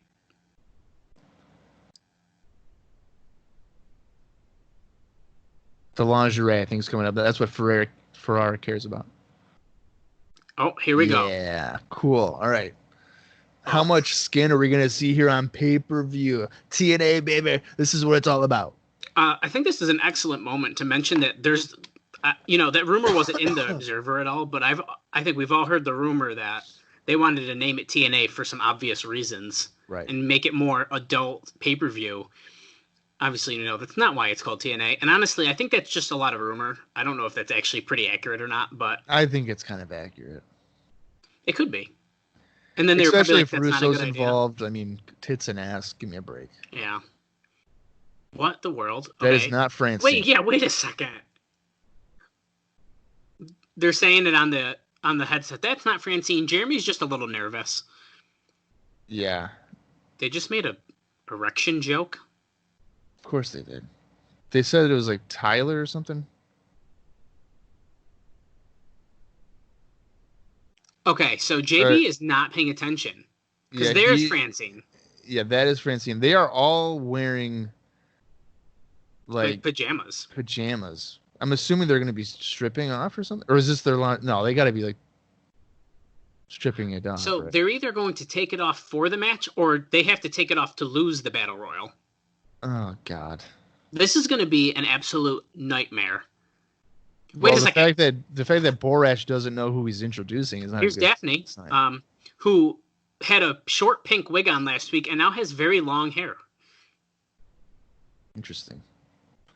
The crowd's actually responding to her very well. I'm a Daphne fan. I know the screams are annoying, but I'm a fan. Here's Alexis Larry. If you want to see her in much less than lingerie, just Google her and you'll see everything. Yeah, that is accurate. Here's some girl I have no idea who she is. Don't care. I have no idea who that is. If they're smart, they'll get all these no names out quick. What the fuck? There's no way these people are actually wrestling. Some of these people are not wrestlers. Who is that? Oh my God. She almost face planted into the ring Holy steps. crap. So Where's Elektra? Is she's she not coming. doing this? They're hyping her up. Is that her right there? Yep. Oh, okay. Wow. Don West is paying attention real close on commentary because they stopped announcing. Like JB stopped doing the ring announcements, and instead Don West is telling us on commentary. I wonder if they edited out his botching of who's coming out. He's not even in the ring anymore. No, I think they just stopped him. Yeah. In his ear, they were like, JB, stop. That's Taylor Vaughn there on the apron. She's pretty tall, it looks like. Yeah, she is. She should be beating ass, but yeah. That was an interesting sign. It looked like they made a bra, the T. Okay, so the match is starting. So this is very clearly we're gonna roll around and rip each other's pajamas off, and that's how you're eliminated. Dude, 6 of them immediately went into a cat fight mode. That's funny. Hey Bob, who's your pick? Who's gonna win this match and be Miss TNA? I would say Francine. If it's not Francine, what are they doing? Well, yeah. What's the point? Oh, what is this? Oh, the strip. Oh my God! Was that it? I don't even know what to say. I think that we just saw. Yes. She does not have a top on. Oh wait, yes, she does. It's just in the front. Okay. Okay. Jesus. Tyler is eliminated. She looks like she's wearing a kind of a bathing suit, barely. Oh, Ed Ferrara is being a perv on commentary. She was good looking though. Okay, so Sasha's gone. Okay, so they're doing the right thing here. They're getting rid of the people you don't care about quick.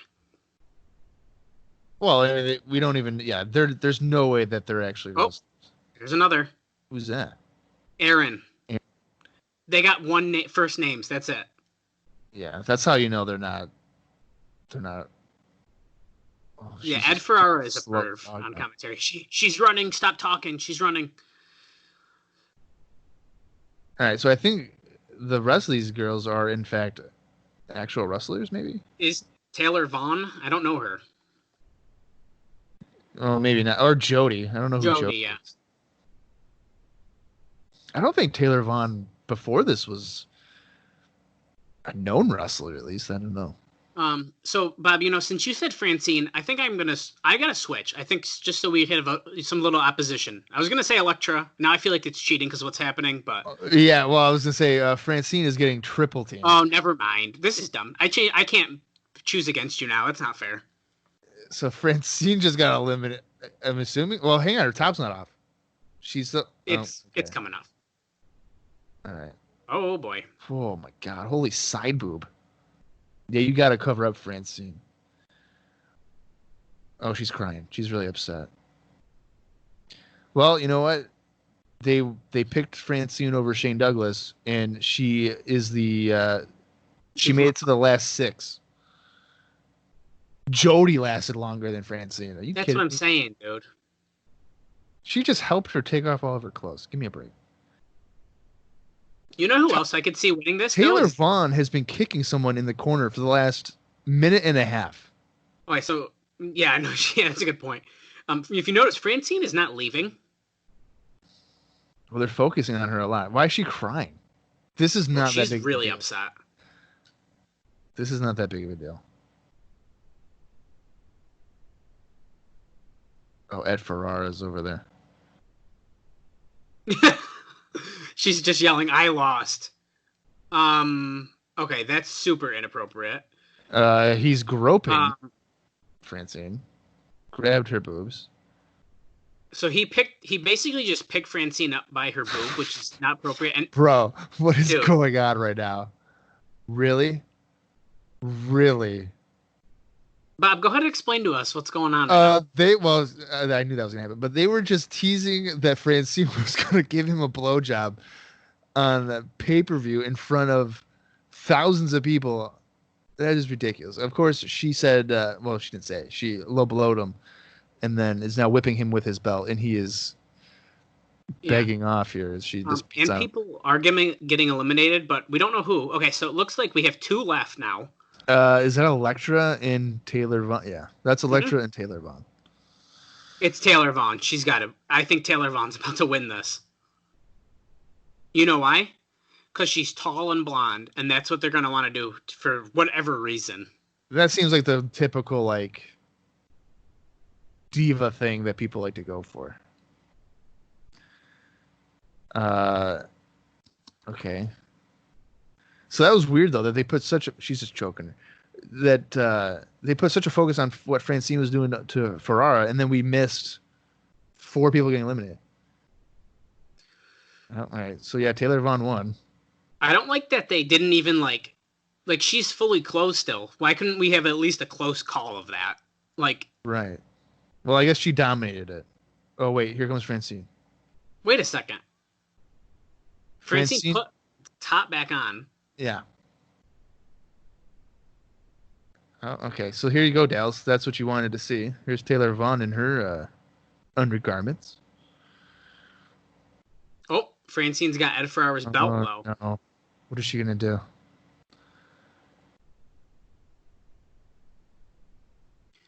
I'm going to take an early guess, Bob, and I think I know what match is going to win the worst match poll for next week. No, I don't think it's going to be this. I think it's going to be Cheeks and Parker. Oh, okay. Yeah, that's a good point. I already forgot about that match. I know. But I think that's the one. Okay, so Taylor Vaughn wins. Francine whips her. Now she's just leaving, so she doesn't get to celebrate. So they are still kind of putting Francine in the spotlight, which is probably the smartest move. And even though that match was a train wreck, at least it was short, so I can at least accept that. I really didn't like... I've never liked the... I'm going to give you a blowjob in front of all these people. And the guy's like, yeah, that's totally going to happen. Yeah, come on. Give me a break. So Miss Taylor Vaughn won a contract, they're saying. That victory, she won a contract. Can you imagine that? Hey, man, how'd you get a job here? I was trying to do some research on her. Oh, wait, here we go. Here's Apollo. Oh, she knows Spanish. Goldilocks here. Oh, he just told her that he moved to Orlando. Who's this? Oh, Bobcat. She wasn't in the lingerie. No. Oh, she's with David Young, and David Young is going to be the next superstar, and she should be talking to him. All right, so I'd like to point out that they're about to hype for... Well, I'll wait. Bobcat thinks that Goldilocks is jealous of her, and Goldilocks is... No, that's not the case. Oh. Goldilocks and Bobcat feud. Great. So here, this is a great point, Bob. I just found some information on Miss Taylor Vaughn, and I didn't know this. Yeah, I know nothing about her. So yeah. She was BB, Barbara Bush, in the WWF. Oh, that's who that is? Yep. She was also in WCW as Papaya. Who the fuck is Papaya? Don't know. She was in WCW Kathy turned up as Papaya in WCW with red hair as on-screen wife and valet of Kiwi. Oh, she only appeared twice before disappearing. Holy crap, I remember who she is. That's crazy. Wow, I don't remember any of that. Whoa. All right, well, it looks like we're getting Apollo against David Young. So, I'd like to point out... He was not in the Battle Royal. This was the other dark match that was mentioned last week. So, the notes where I got the card from last week where I mentioned the dark matches had no indication that these dark matches were actually on this second show. So I apologize. Wait, so was Scott Hall and Jarrett a dark match? Or...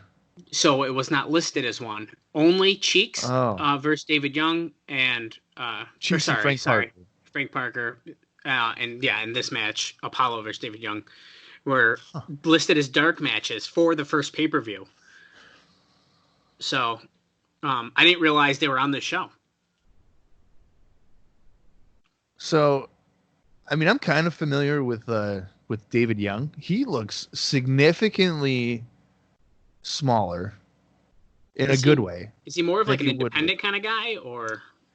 Yeah, so he's a NWA Wildside guy. Okay, that makes sense. Yeah, but he would later on be in like Diamonds in the Rough, and I don't know if any of their stables, but we'll get to that in about 2024. And he is way more muscular and thicker than he is here. I actually think he looks better here than he would Really? years later. Yeah, That's funny. that was kind of weird. That guy was grabbing at Bobcat. Apollo It looked like a handshake, but well, handshake. yeah. Apollo he did like a tilt whirl slam, and now he just did an overhead double underhook suplex, which looked kind of pretty good. Oh, see, I hate that. Apollo does a slingshot crossbody, but we're gonna focus on Bobcat going over to Borash. Looks like Bobcat's the focus of this, like not David Young at all. 100%. Oh, that was a loud chop. Yeah, that was a big one. Yeah, let's do another one too. Jesus, Apollo's got a great look. I'm telling you, this guy. I think I'm gonna like him. He could be a big deal here in the early stages of TNA, at least. Absolutely. Splash in the corner. I'm surprised he's not teaming with Scott Hall since they have literally the same colored gear. Literally. So here we go again. So David Young's actually getting an offense in after he moved out of the corner and Apollo kind of jumped into the turnbuckle himself, and they changed the camera to Bobcat. Yeah, I mean, it's just it's unnecessary. I don't like it. It's similar. I mean, it's not similar because it's clearly not the same type of angle, but like they do it with Alicia. Yeah. Whenever she comes, whenever that's a thing. Young with a few kicks to the injured arm as Bobcat is flirting with Borash some more. Is that going to be the gimmick here? Is that she's going to be flirting with men and that distracts Young or something? What is she doing? She's unbuttoning his shirt. JB's like, I want nothing to do with this, please. Oh, look at. See? Yeah. Here we go. No way. Come on. Kick out of that. Oh, thank you. Right. So David Young was getting distracted. Apollo rolls him up. He kicks out at 2. Clotheslines Apollo. This is potentially 2 segments in a row where they tease some kind of sexual act. So do you want to go ahead and say again that TNA does not stand for tits and ass? Well, I just said I wasn't sure if the rumor was necessarily true. I think this cements it. I mean, I guess I can't disagree. Yeah.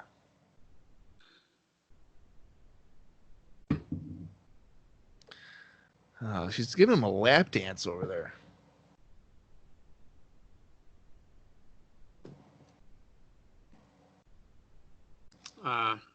David Young gives Apollo a suplex after being distracted again, I think.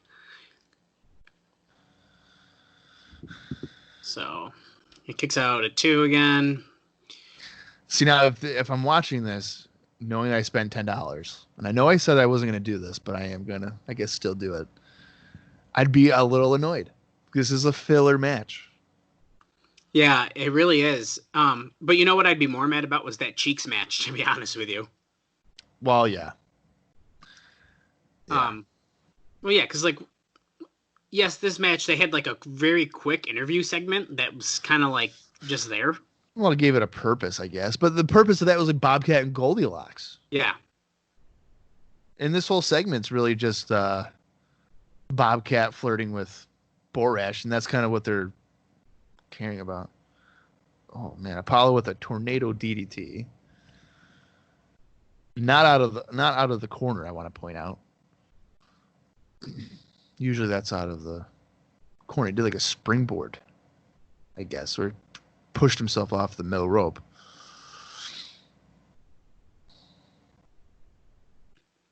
Every time Apollo throws, or Nice David Young spinebuster. is in the corner, Apollo misses it. He cannot hit a move in the corner. Yeah, and now, okay, so... They noted that Apollo lasted longer than anyone in the Battle Royal, but in terms of time, but he didn't win. Okay, this is weird. What is he doing? Young had hit a spine buster. Now he's going on the top, and he misses a moonsault. I was not expecting him to try a moonsault. Neither was I. Oh boy! Oh man! Savant kick right on the jaw. At least a camera angle looked like a jaw, probably more like the chest. Oh. Paul's got him up. TKO. Yeah, TKO right in the middle. 1, 2, 3. And that's a 3 for Apollo. Mike Tenay calls that a variation on the stunner with a fireman's carry or something. He doesn't know what a TKO is? Maybe it didn't have a name at the time. I don't know. I think Mark Merrow called it a TKO in like 98. Well, then Tenay should know better. He should. He's a man of wizard. He knows all the freaking all the moves. So I'll be honest. TKO. That match shouldn't have went as long if the distraction angle was going to play a huge part in that. Yeah, that was way too long. And again, the focus was on Bobcat, which I don't think anybody really would care about. She's dancing or she's running. She's acting like Dave Young won. Tenay goes, what is she smoking? Oh, here we go. Back to the cage dancers. Hey, visit NWA-TNA.com if you got the internet. Yeah, if you have access to the internet. That's funny. It shows you where we are in 2002. If you have a computer, if you have the internet ability, check us out. Oh, the self-proclaimed quintessential stud muffin, Joel Gertner. Well. Oh boy. Now he's the manager of Lenny and Bruce, right? Yes. Yep. Oh. He's a lover, not a fighter.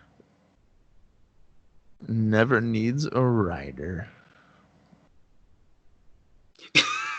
The laugh he just did. Yeah. Does he have I don't. It almost looks like he's got some makeup on. He might. It might just be how we're watching. I could be wrong, but oh, he just mentioned that people are asking why are you with the Rainbow Express because they're gay.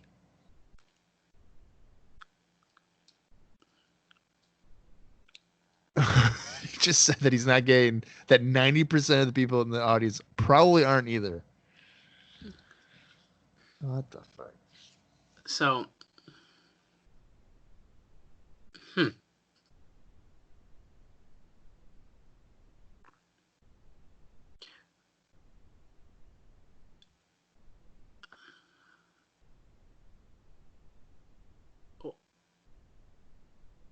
wow. So, I would say this is really ahead of its time, the way he's talking. 100%. Wow. So he's basically saying there are people who live alternative lifestyles than you, and they have a better life than you. Like a lot of them. Yeah, and that it's okay. That's awesome. Yeah. I mean, that's really, really cool. So here we are, the Rainbow Express. Lenny Lane. Is it Lenny Lane? I get it all mixed up. Yeah, that's Lenny Lane and Bruce. Bruce, previously known as Kiwi. They're coming in arm in arm. Now, what's really funny is in like WCW, they had obviously a similar thing with Lenny and Lodi, and they refused to say that they were gay. That really? It was, that they were like brothers, but they weren't. But they gave off like the exaggerated persona of what wrestling feels like gay people are, which is exactly what Lenny right now is kind of doing. The pigtails and blow pop and all that other ridiculous stuff. But yeah, they refused to really mention that they were gay. I feel like WWE with like really, I guess at the same time here with Billy and Chuck wouldn't like directly say that they were gay. They were like partners or whatever. Well, and they eventually, once they had the wedding thing, they were like, wait a second. Yeah, we're not. So they actually just turned it around on everyone anyway. Yeah. So this is kind of a rare thing with TNA being like, hey, they're gay. And in 2002, that's impressive. That's like kind of blowing my mind how out there incredible. They were and how positive they're putting a spin on it. Which I think is great. Okay, so they're making jokes on commentary. Hey, this is live television, which it is not. It's taped. That people aren't coming out. What the? Oh.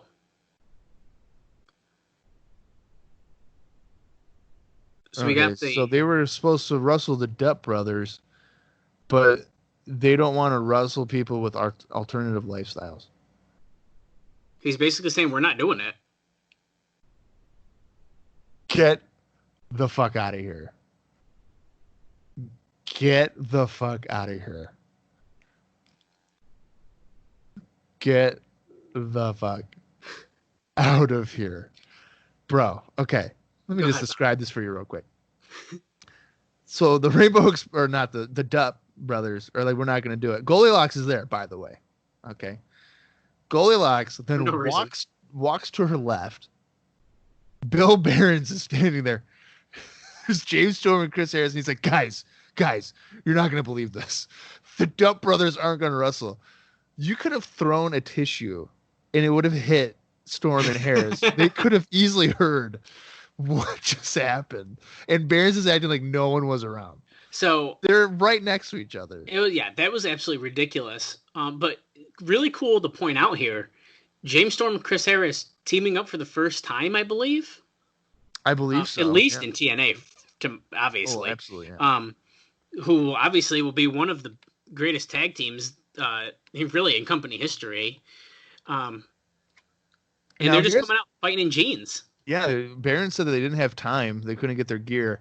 Now, I wonder, this is kind of a similar look. And I mean, Storm had in his last week with the gun and everything, a similar look to the Smoking Guns. Whoa. Yeah. With the jeans and everything.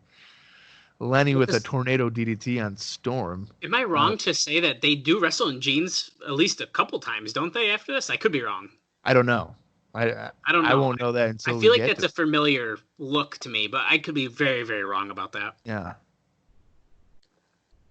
So Lenny just kissed Bruce's hand to tag in. And then Don West was like, oh, come on. Like he's kind of grossed out. Don't push it onto us. So now I'm confused. Are they trying to present these guys as faces or are they heels?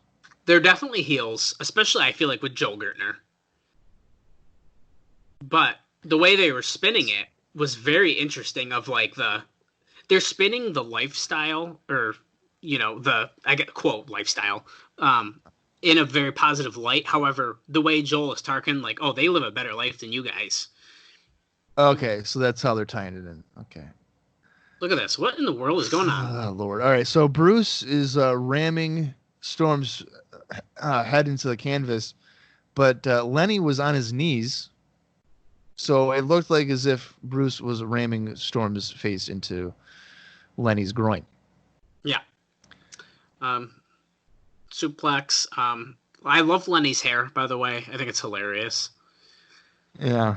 It's like Jericho 98. Yeah, dude. That's what I'm getting. And, okay, so he's pinning him in a very seductive way. He just crawled over on top of, who's in the ring? Is it Storm? That's Storm, yeah. And he kicks out, obviously, and he's... And they keep making tags by kissing each other's hand, which is really funny. I mean, it fits the gimmick. Although I thought tag was, in fact, like slapping hands. So technically the referee, Scott Armstrong here, should not be allowing this. That's not a tag, Scott. Don West hates it. Crowd even doesn't seem to like it. So, I mean, it's working. Yeah, it's getting heat.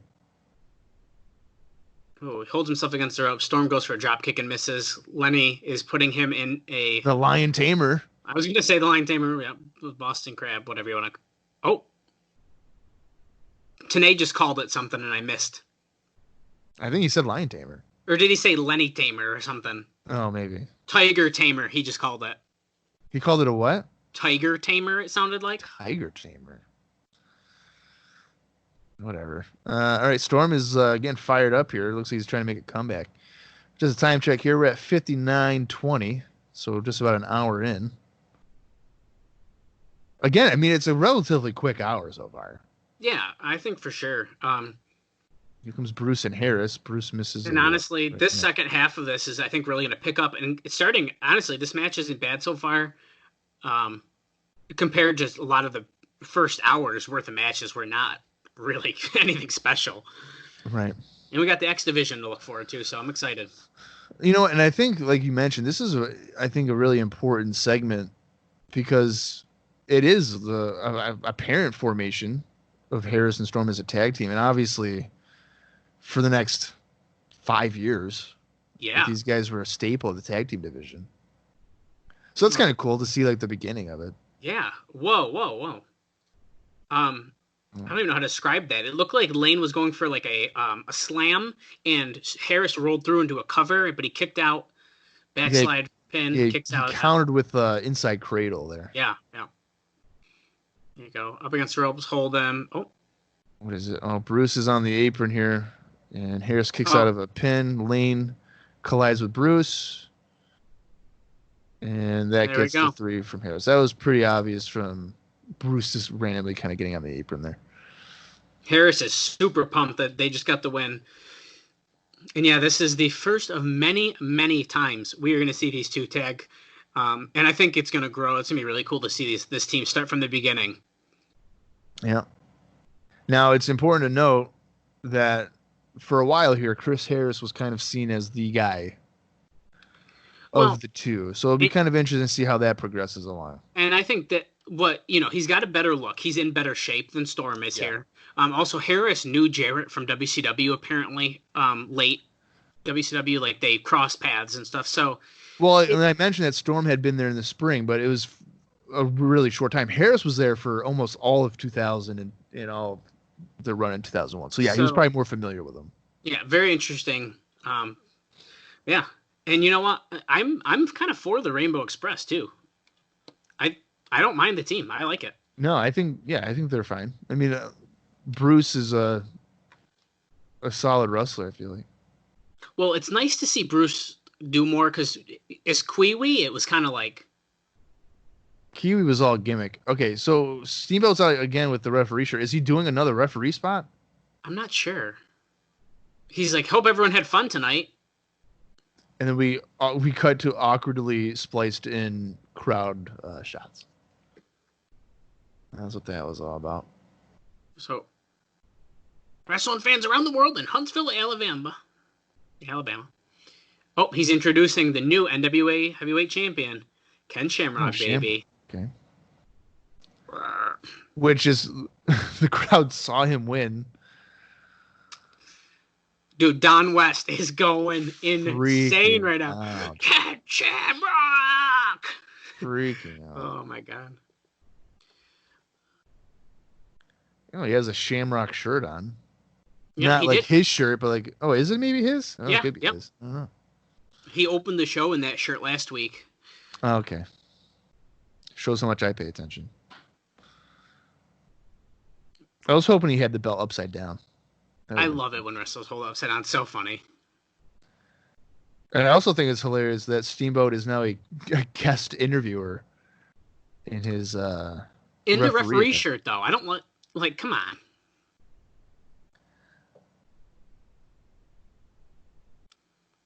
So they're talking about how he has joined the ranks of very few selected wrestlers who have also held this title, basically. Maybe we're going to get a Steamboat heel turn. He'll be like, I never lost the belt. Clotheslines him, splashes him. Gets Ric Flair. Gets a steel chair and just whacks him over the head. Harley Race. List goes on.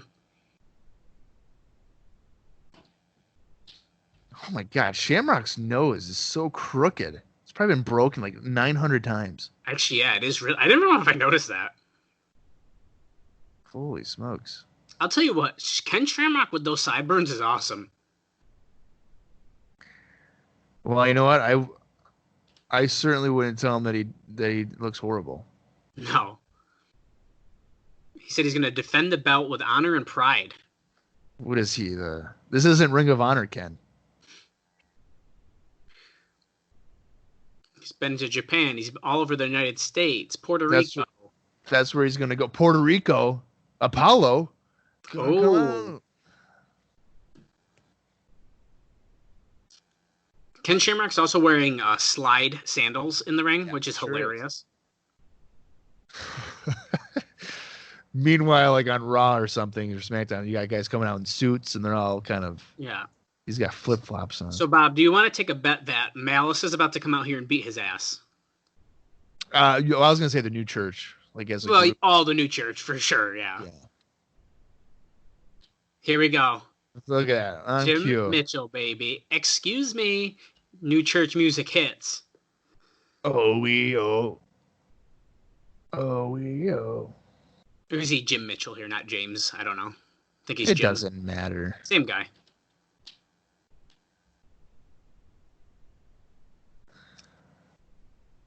Okay, so he said he might vomit if they continue down the memory lane here. So where do you think? I'm assuming that Malice is going to come through the crowd or something, because it's not going to be like a direct face-on. He's got to. Oh, he's on a mission from God, he says. Wow. Oh, not his God, though, but his. I think we all know who that might be. Yeah. He doesn't really hide that. Minions.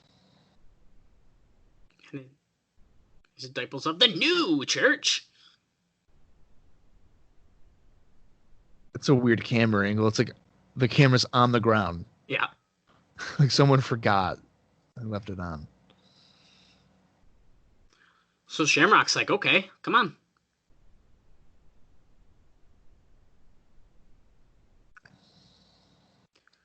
Saying, according to legend, Shamrock, you're the world's most dangerous man. And if it's true, I would like to open or issue him a challenge, he says. Oh. One.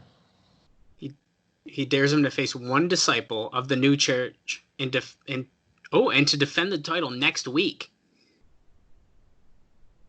Okay, so I'm gonna say that it's next week. It's not going to be Malice. I feel like they're gonna do like a. I can see it right now. Where it's gonna be like the next 3 or 4 weeks. It'll be every single new church guy. Don West is like, it's got to be Malice. It's got to be Malice. So then it's not. I'm gonna say Slash. It's got to be Slash. Yeah, it is. Oh, all right. Introduces Slash, which we saw. Yep, he saw him in the gauntlet for the gold.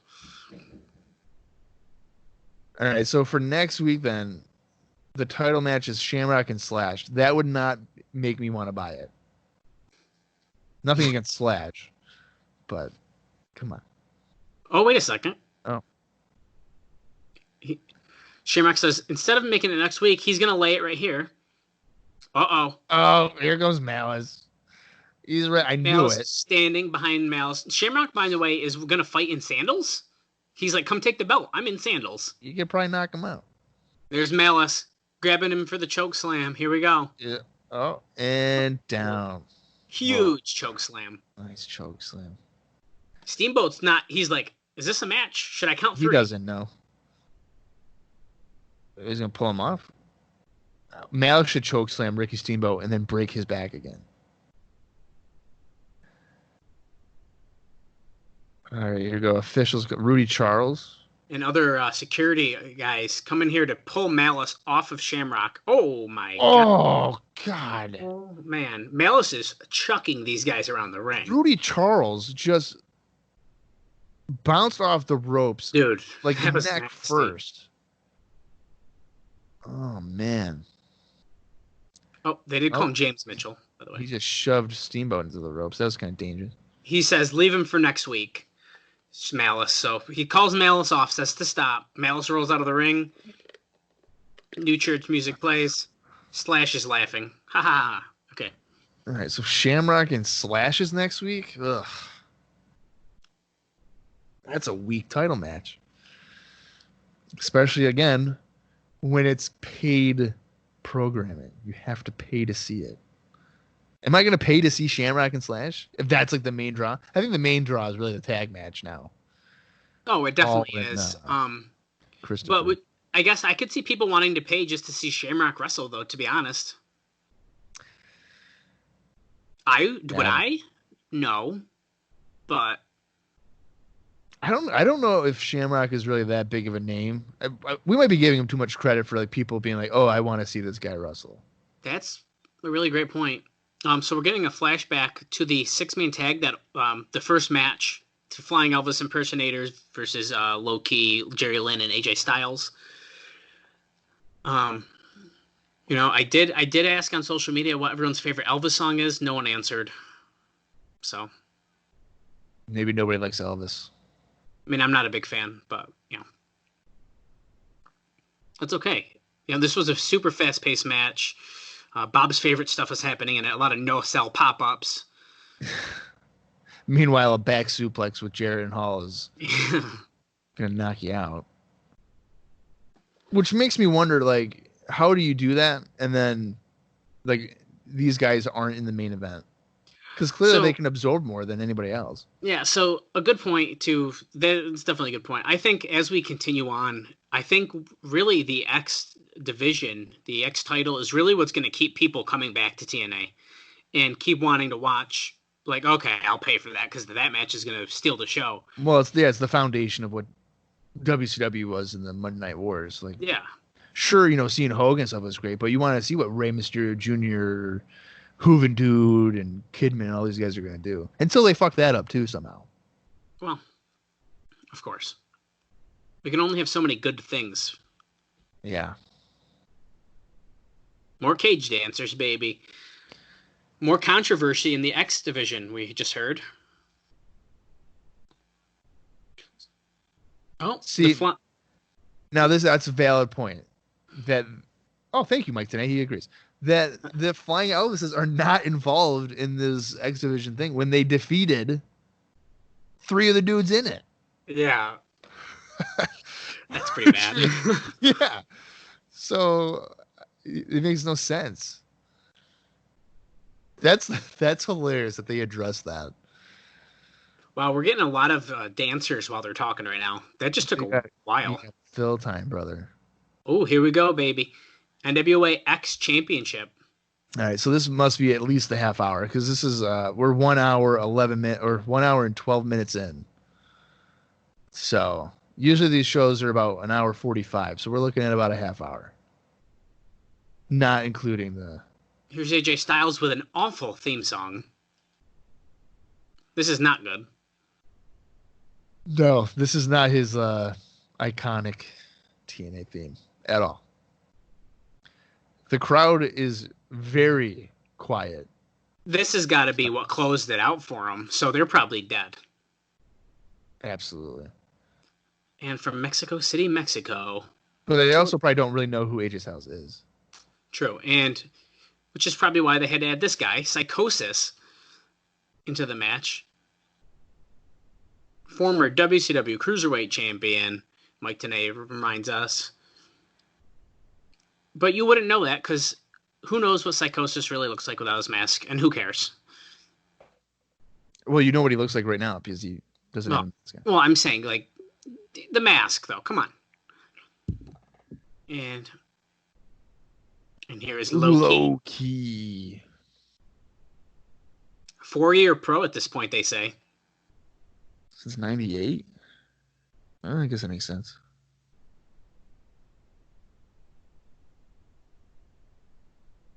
And here comes Jerry Lynn. All right, so who would you have win this? I'll be honest. It's tough, but I feel like Jerry Lynn would be a good pick. That's what I was thinking too. He's obviously, I mean, maybe Psychosis too, but I don't know. He's well known. I feel like you gotta go Jerry Lynn. So what is it? It's 1-on-1? I'll say so. I have a feeling that this is a lucha style tag in a way where I think. Wait, hold on. He's talking about the rules here. It sounds like it might be almost an elimination kind of match. I was thinking it was kind of like a. Oh yeah, so as soon as a fall occurs, the next person comes in. It's essentially a gauntlet match. What I thought it was is that if someone left the ring, another one could come in. And it was just kind of like swat in and out, in and out. So it's double elimination, so we're potentially seeing like 7 matches in one. Well, I think really we're only going to see... Because, like, 2, let's say Jerry Lynn 3. were to win, you'd have Key has to lose twice, Psychosis has to lose twice, Styles has to lose twice. Well, so you're at least at 6. Is that how it is? It's double elimination. Yeah. Psychosis with a spinning heel kick. He's going to the top. He's going to do the leg drop. If he hits a leg drop, that's got to be a pin. There it is. Which I will be shocked right now if he pins AJ Styles. Nope. He kicked out at 2 and kicked out fairly quickly too. Easily. Wow, that's his finish. Wow. Oh, Styles countering a Hurricanrana with the Styles Clash. That's the first one we've seen, I think. 1, 2, 3. Psychosis puts over the Styles Clash. Nice. So we already got a pin. That was a quick one. Oh, here comes Loki. Hey, yep, no downtime. Loki slides right in. Going right after AJ with kicks to the gut or chest. I mean. Whoa. Oh, nice kip up Hurricanrana by AJ. That was awesome. Don West saying, "Out of this world." He's going nuts. Any big spot, Don West is going to lose his mind. Look at that. Oh, jumping kick to the head by Loki. Don West says it's like watching Bruce Lee. He doesn't know what he's talking about. I mean, he might be right, but Lynn is watching from the outside. Handspring. Oh. Here we go. Uh-oh. No way. Another one? Nope, he couldn't hit it. He couldn't hit the Styles Clash. Nice counter.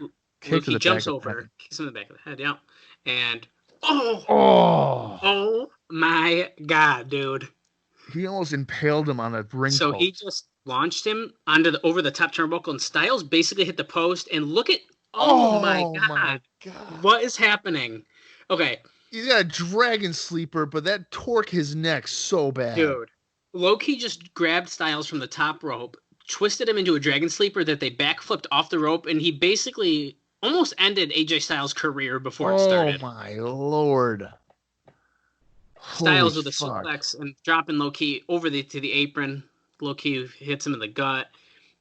Oh my. Kicks him in the neck, dude. Whoa.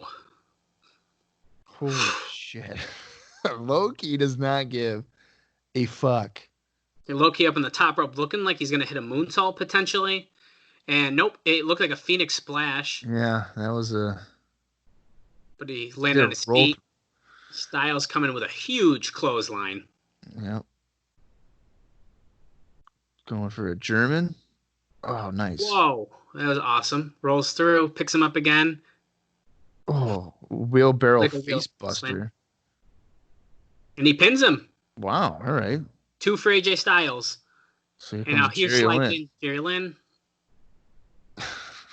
He just decks him with a clothesline. Dude, this is nuts. What? Here we go. Jerry Cradle? Lynn with Boom. Cradle power driver. 1, 2, 3. 3. Oh, there's so Steamboat's referee. Oh, so they change out referees. Oh, Psychosis with a missile dropping from behind on Lynn. Holy crap. Okay, so Psychosis is back in. Okay, And Bob. Scott Armstrong is now the referee as well. So I like that they rotate referees out. No, that's cool too. I'm starting to understand this double elimination thing. I was a little confused, to be honest. But so you have the only way to get eliminated is you have to be pinned twice. Right. I get it. Okay. It's kind of weird. I feel like this isn't something wrestling does a lot of, so. Well, it's kind of convoluted, to be quite honest with you. Yeah. Oh, Lynn with a head scissors takeover. Head scissor, yeah. I mean, the crowd is dead, mostly because of, again, they're probably 3.5 hours in. This is not bad. Dude, this is dangerously sloppy a little bit, but not bad action. Well, because they're moving so fast. Yeah. Lynn with the second rope, he's jumping into a bulldog there. Yeah. And then kicks out at 2, Psychosis. But yeah, the first hour of this was, I don't want to say it was rough, but it wasn't great. But this is really this has saved it for me already. We're not even done. Yeah, this is definitely match of the night. Psychosis takes Lynn over the top with like a head scissors, Hurricanrana, whatever you want to call it. Psychosis looking like he's about to do a suicide dive. Oh yeah, somersault dive over the top. That was nice. Excellent time for a commercial break if we were on TV. No kidding. Don't change that dial. Stay with us in picture. Yeah. Don't you, if this was Nitro, don't you dare grab that remote. We'll be right back. Okay, Oh, top Psychosis rope. spinning heel kick. Yeah. Lynn kicks out, 2. I feel like Psychosis is not going to get a pin just because the Styles kicked out of the leg drop and then the spinning heel kick off the top, too. I agree with that. I'll be honest, I don't expect to see Psychosis again after this show. I don't either. I think he was a one-night deal. They snuck him into this tournament, part of that deal, for 2 matches or whatever, and I think that's about it for him. Yeah, and we'll see, though. And the thing, too, is I wouldn't mind seeing him again, though. I like Psychosis. I think he's think he's a good wrestler. He avoids a dropkick by Lynn, so Lynn crashes to the mat. Psychosis goes to the top rope. Oh. Dropkick in midair. Lynn is the only one that has not been pinned, by the way. That trend might continue here as Lynn goes for another cradle power driver, and that looks to, that eliminates Psychosis. Here comes Loki. Now, this guy is probably going to destroy Lynn with kicks, if I had to guess. Oh, of course he does. Right to the chest. Yeah, Loki don't care. Okay, he's covering him already after a kick. Well, you know what? I feel like part of Key's gimmick here is that his kicks are lethal. So if you were to pin him after one kick, I mean, that might benefit him. Yeah, that's true. Quick little elbow drop there for a 2 count.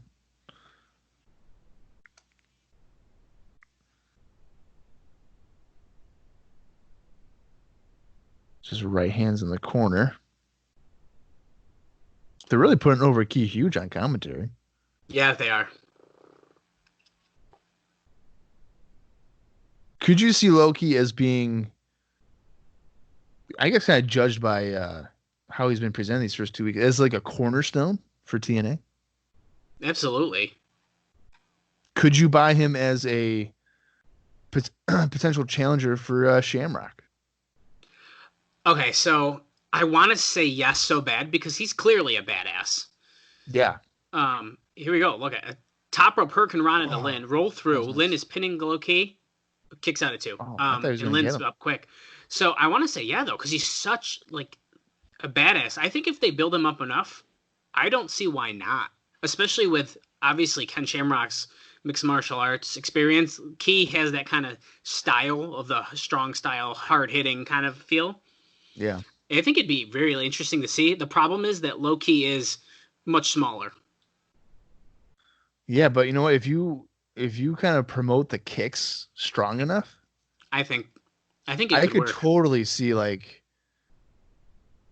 some kind of interaction with him and Shamrock, and he just knocks Shamrock out with a kick to the head, and that instantly could make him a viable challenger. Yeah, and the thing is, he's better not, than Slash. He's not too small compared to Shamrock. I mean, Shamrock's not gigantic, so that's no, but he's built. Oh, he's yeah, a big guy. But like, could you imagine like, I don't know, like Loki versus like Scott Hall? It's like that's like laughable. No. You know what I mean? So I don't know, man. I think that's a really cool idea, like Loki versus Shamrock. I'd be into that. So yeah, they've been doing some hard hitting strikes here. Yeah, Lynn just hit a few clotheslines, and now he's on the apron and the trademark middle rope, or a leg drop over the middle rope, I should say, from the apron. It's a trademark Lynn move. He does that pretty much every match ever. Motioning for the pile driver. Here we go. Is he going to hit it? Do it? No way. Oh. Counters with the triangle choke. Well, he doesn't have it locked in because Lynn just grabbed it. He's lifting up. Oh, powerbomb. Did he get him? Nope. The ref says that shoulder was up. Don West was ahead of himself there on commentary. You know what? I thought he got him too, to be honest. It was close. I definitely thought he won. He he's bleeding from his mouth a little bit. Yeah. Don West is claiming the blood is pouring out, which it is not. But no, that exaggeration. Pulls him out for a suplex, reverses low key, hooks him, and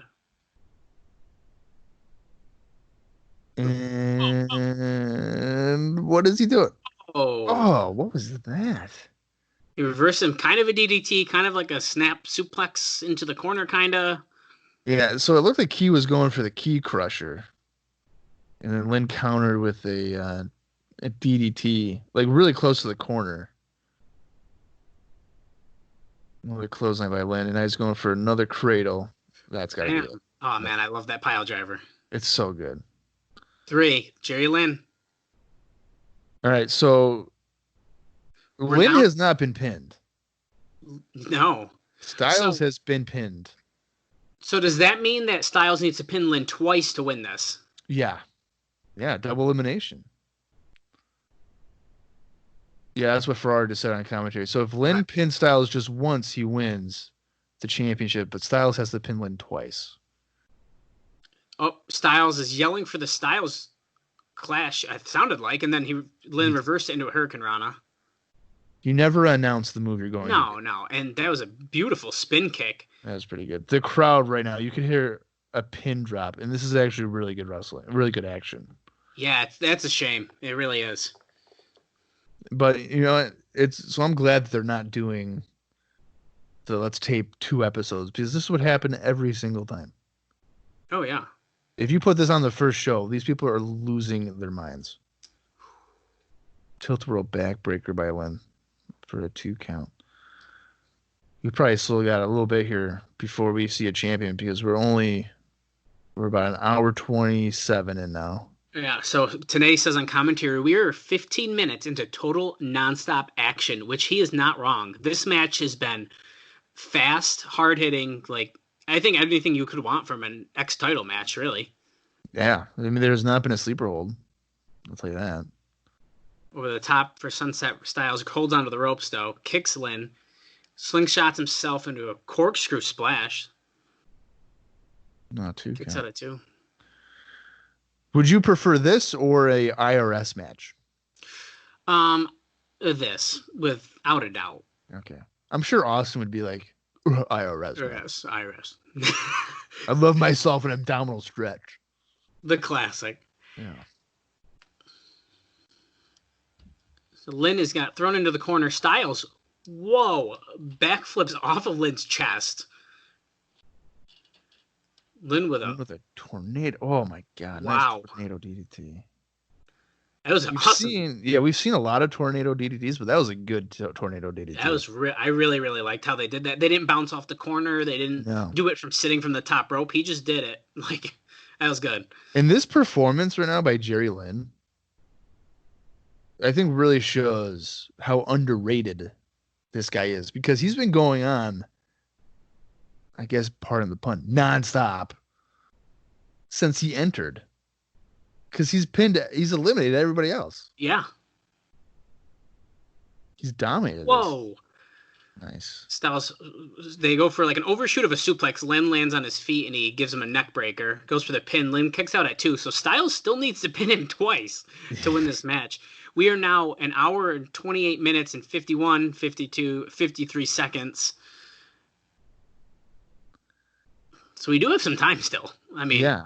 And Ferrara's mentioning how they're exhausted. I mean, he's right. I mean, they look pretty drained. Wow. Lynn with the running powerbomb. Now, the powerbomb, after Styles just ran up and Lynn reversed the move into that running powerbomb. Honestly, this is such a shame that the fans are all sitting down. And like some of them aren't even looking. No. Like, I can't look away. And these fans they're just so burned out. And you can't really blame them. Yeah, you know what? I think that's TNA's fault for kind of doing this. So Styles reverses the cradle pile driver with a back thing. He's got them up in the Styles Clash. Is he going to hit it? Oh. Yeah, he got it. Let's see. One, 2, 3. That's pinfall 1. All right, so the next pinfall will win the X Division Championship. And here we go. Ricky Steamboat back in again for the second title match, technically, which is kind of cool. Yeah, but you know what? Again, So these people, so you gotta look at from a live crowd perspective. Oh, absolutely. They've seen so much wrestling. They've seen so many angles done twice. Like on this show, two times that a celebrity's been in the corner, and now you're seeing Ricky Steamboat referee That's a another really, title match. no, you're right. From a live crowd, this is a stupid idea. And honestly, for a match of this kind of caliber, you should have had someone else. If you wanted a special ref, that is. You don't need it. Now they're just treating right hands in the middle of the ring. Styles getting the better of that exchange. Oh. Since I flip into a kick out of 2. Corner for 2. Looks like we're gonna go into the classic continuous pin attempts, but neither one can get it. Styles with the backslide pin now. Is he going to get it? No.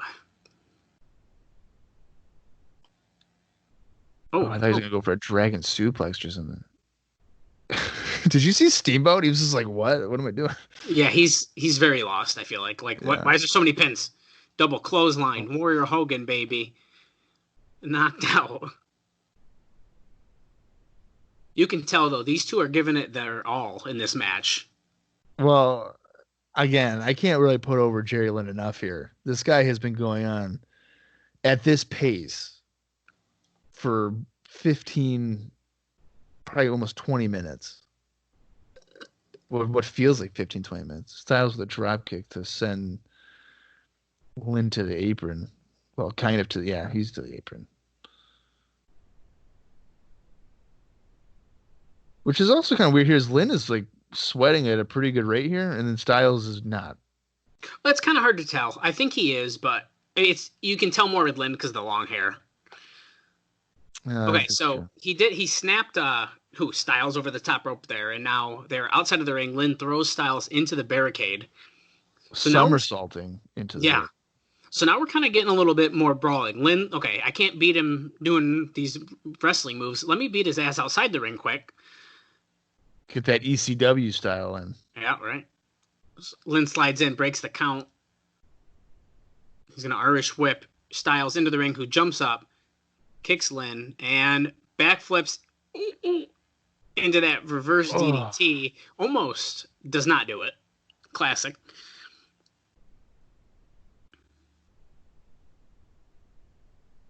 Yeah, I'm exhausted too for hours. This is ridiculous. Yeah, Ferrara says this is the most unbelievable athletic contest he's ever seen. Now, could you... Whoa. He's saying this is better than Malenko, Guerrero, and someone with Steamboat. I missed what he said. So he's really putting this match over strong. I mean, it's a really good match. Or segment, I mean. So he rolls the Lynn in, kicks out at 2. And Don West makes a good point there. He says, can you believe that this is the first X Division championship match? Like, this is the first one. Yeah. I would be...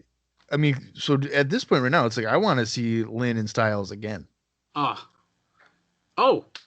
nice counter. So Styles goes for that reverse DDT moonsault thing again. Lynn reverse suplexes him onto the top rope. Now grabs him. We're gonna get a draping DDT, but from the top rope. That's a spike him on the top of his head there. Kicks out at 2. Kicks out at 2 there. Man, I could have watched this match for the whole hour and 45 minutes, man. At this point, yeah. Dude, this is crazy.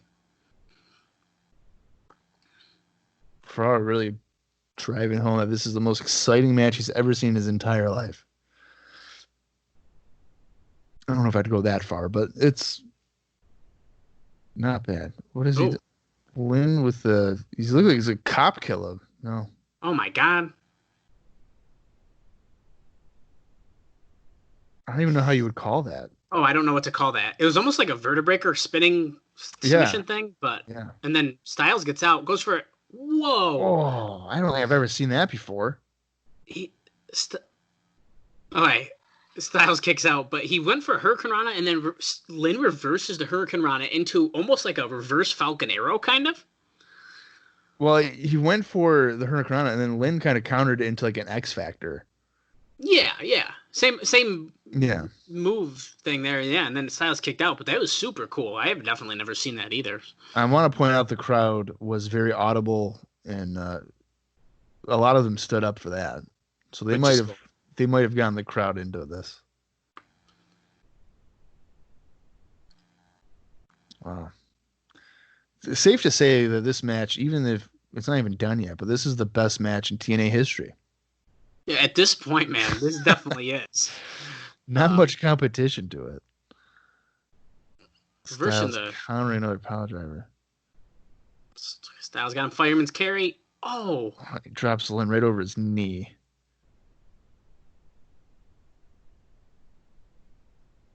One, two, kick out by Lynn.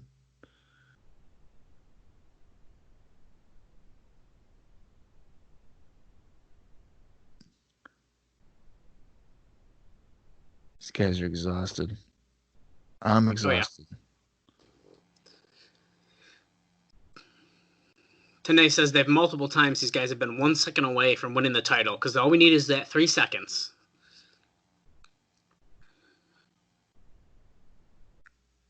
Whoa.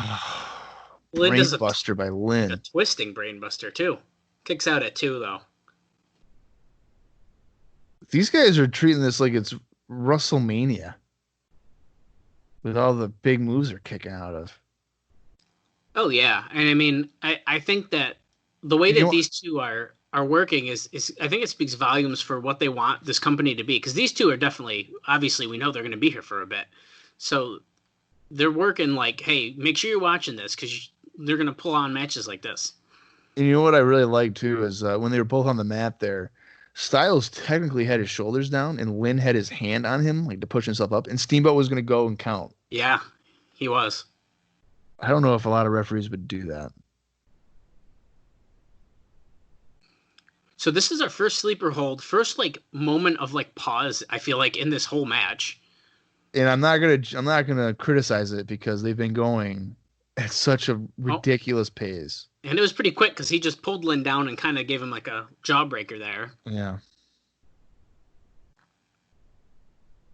Yep, Mike Tenay saying this match is destined to go down in the history books. Can't blame him there. He's naming title matches over and over and over.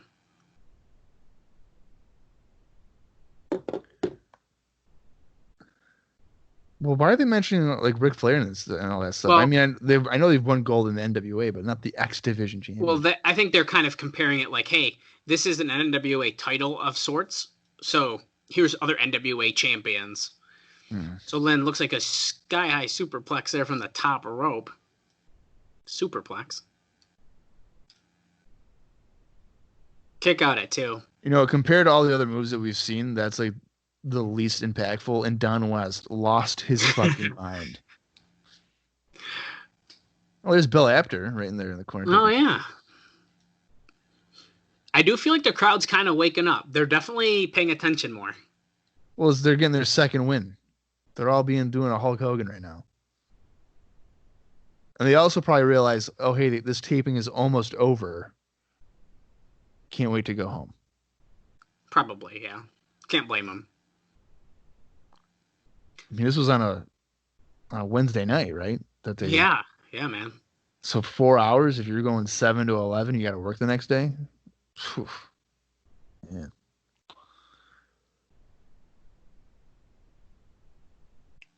Styles shoves him off the middle rope. So Styles is climbing. He's in the middle of the ring. Lynn is definitely far away. Is he going to hit it?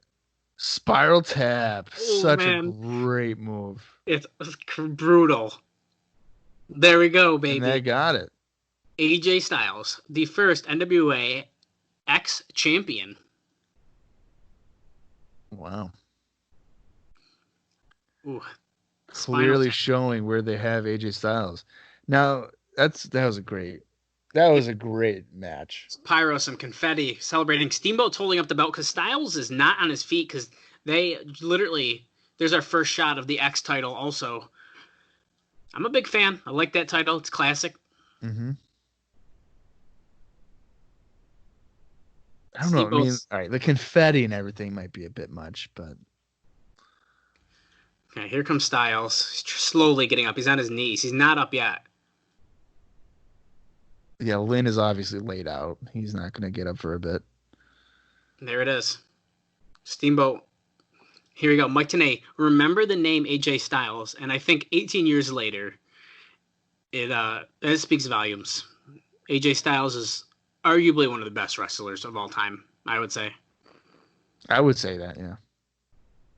I could agree with that. I mean, so I'm kind of surprised, though, that with Styles going over. I think I would have had Lynn still go over and have Styles chase after him. Chase after the veteran. So I agree. I can see why they're doing this, though. They want to show that, we can get some new stars. And I think this match, Styles really did prove himself. Like, yeah, I'm serious. Like, I'm a contender for some of these great matches. I agree, though. Lynn, I feel like it's always a good idea to have a. Sorry, I just got thrown off because they were about to raise Jerry Lynn's hand with Styles, and then they cut to some highlights from this match, so we can talk over this. But yeah. But yeah, I think it's always good to have a big name win your title first. I think it establishes it really well. Yeah, but this was a star. I mean, if the term has ever been made, a star-making performance. Absolutely. And if Jerry Lynn wasn't qualified as a star before, I think he would be now. Absolutely. And then Low-Key. You don't forget about Low-Key. Like I said before, I'm not a huge Low-Key fan, but the shit that he was putting in on these guys, you're thinking the next time I see Low-Key on the marquee, or they hype up Low-Key against whoever, I'm like, that guy's gonna freaking murder him. Yeah, and I think that and I'm not the biggest Low-Key fan either, but I don't think there's any denying that he's fun to watch. He's super talented. He's just it beats some ass, and he's kind of a jerk, it seems, but that's fine. So I mean, I would not mind seeing matches of like Lynn, Key, and Styles, which is funny because you look at Ring of Honor, and the three guys there are Key, Daniels, and Danielson. So it's kind of weird that the kind of parallel between the two companies, that there is a core three guys. Yeah, very interesting. Look at this. Boom. He basically sat on Jerry Lynn's face. He sure did. It's brutal. That move is brutal. Now, notice too, Bob, no one kicked out of the Styles Clash in that match either. So they're really protecting that finish too. As they should. And I was really glad that with the cradle pile driver as well. Mm-hmm. They countered it, but they didn't kick out of it. So if he hits it, it's over. Yeah. We're getting our highlights here with Mike Tenay, Don West, and Ed Ferrara. We're talking about another tournament. Tag team champions. The tag titles. All right. Oh. What? Who's it? Oh, okay. Scott Hall, Brian Christopher versus K Crush and Jeff Jarrett next week. We got a tag. So we got a tag team match with a tag team tournament. I was gonna say, so next week is gonna be just tag matches. Yep. Are we gonna even know? You know what? We're not gonna know any teams because they don't know any of the teams because they don't really have any tag teams. Well, just think. Okay. Rainbow Express, I guess. Rainbow Express, Harris and Storm. Storm, yeah. The Dupes, whatever we're calling them. Dupes, yeah. The Dupes. Oh.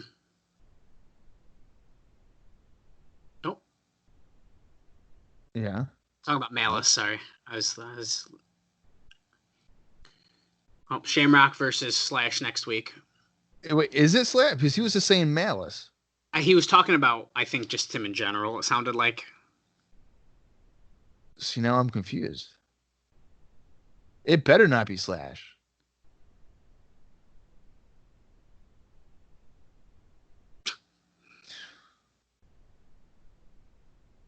We'll answer that question. If Kevin Shamrock will only have the title for 2 weeks, we'll answer that next week. Nice sign off there. Tanae says it's total nonstop action. Shot of Styles with the belt quick again here, and we are slowly but surely going off the air. Here we go. J Sports and Entertainment, copyright 2002, baby. And there we go, Bob. Oh yeah, that went 1 hour, 45 minutes, and 6 seconds. In case you were wondering. All right. So the main event is by far the best thing that we've seen. Oh yeah, I think so. Here's my opinion. Last week, would we have watched this week? Probably not. I mean, realistically.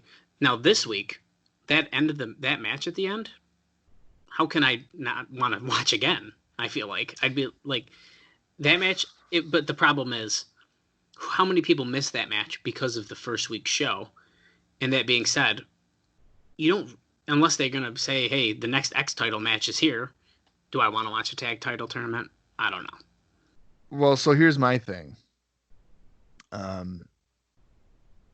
Yeah, the main event is a great match. I don't think there's any way to dispute that.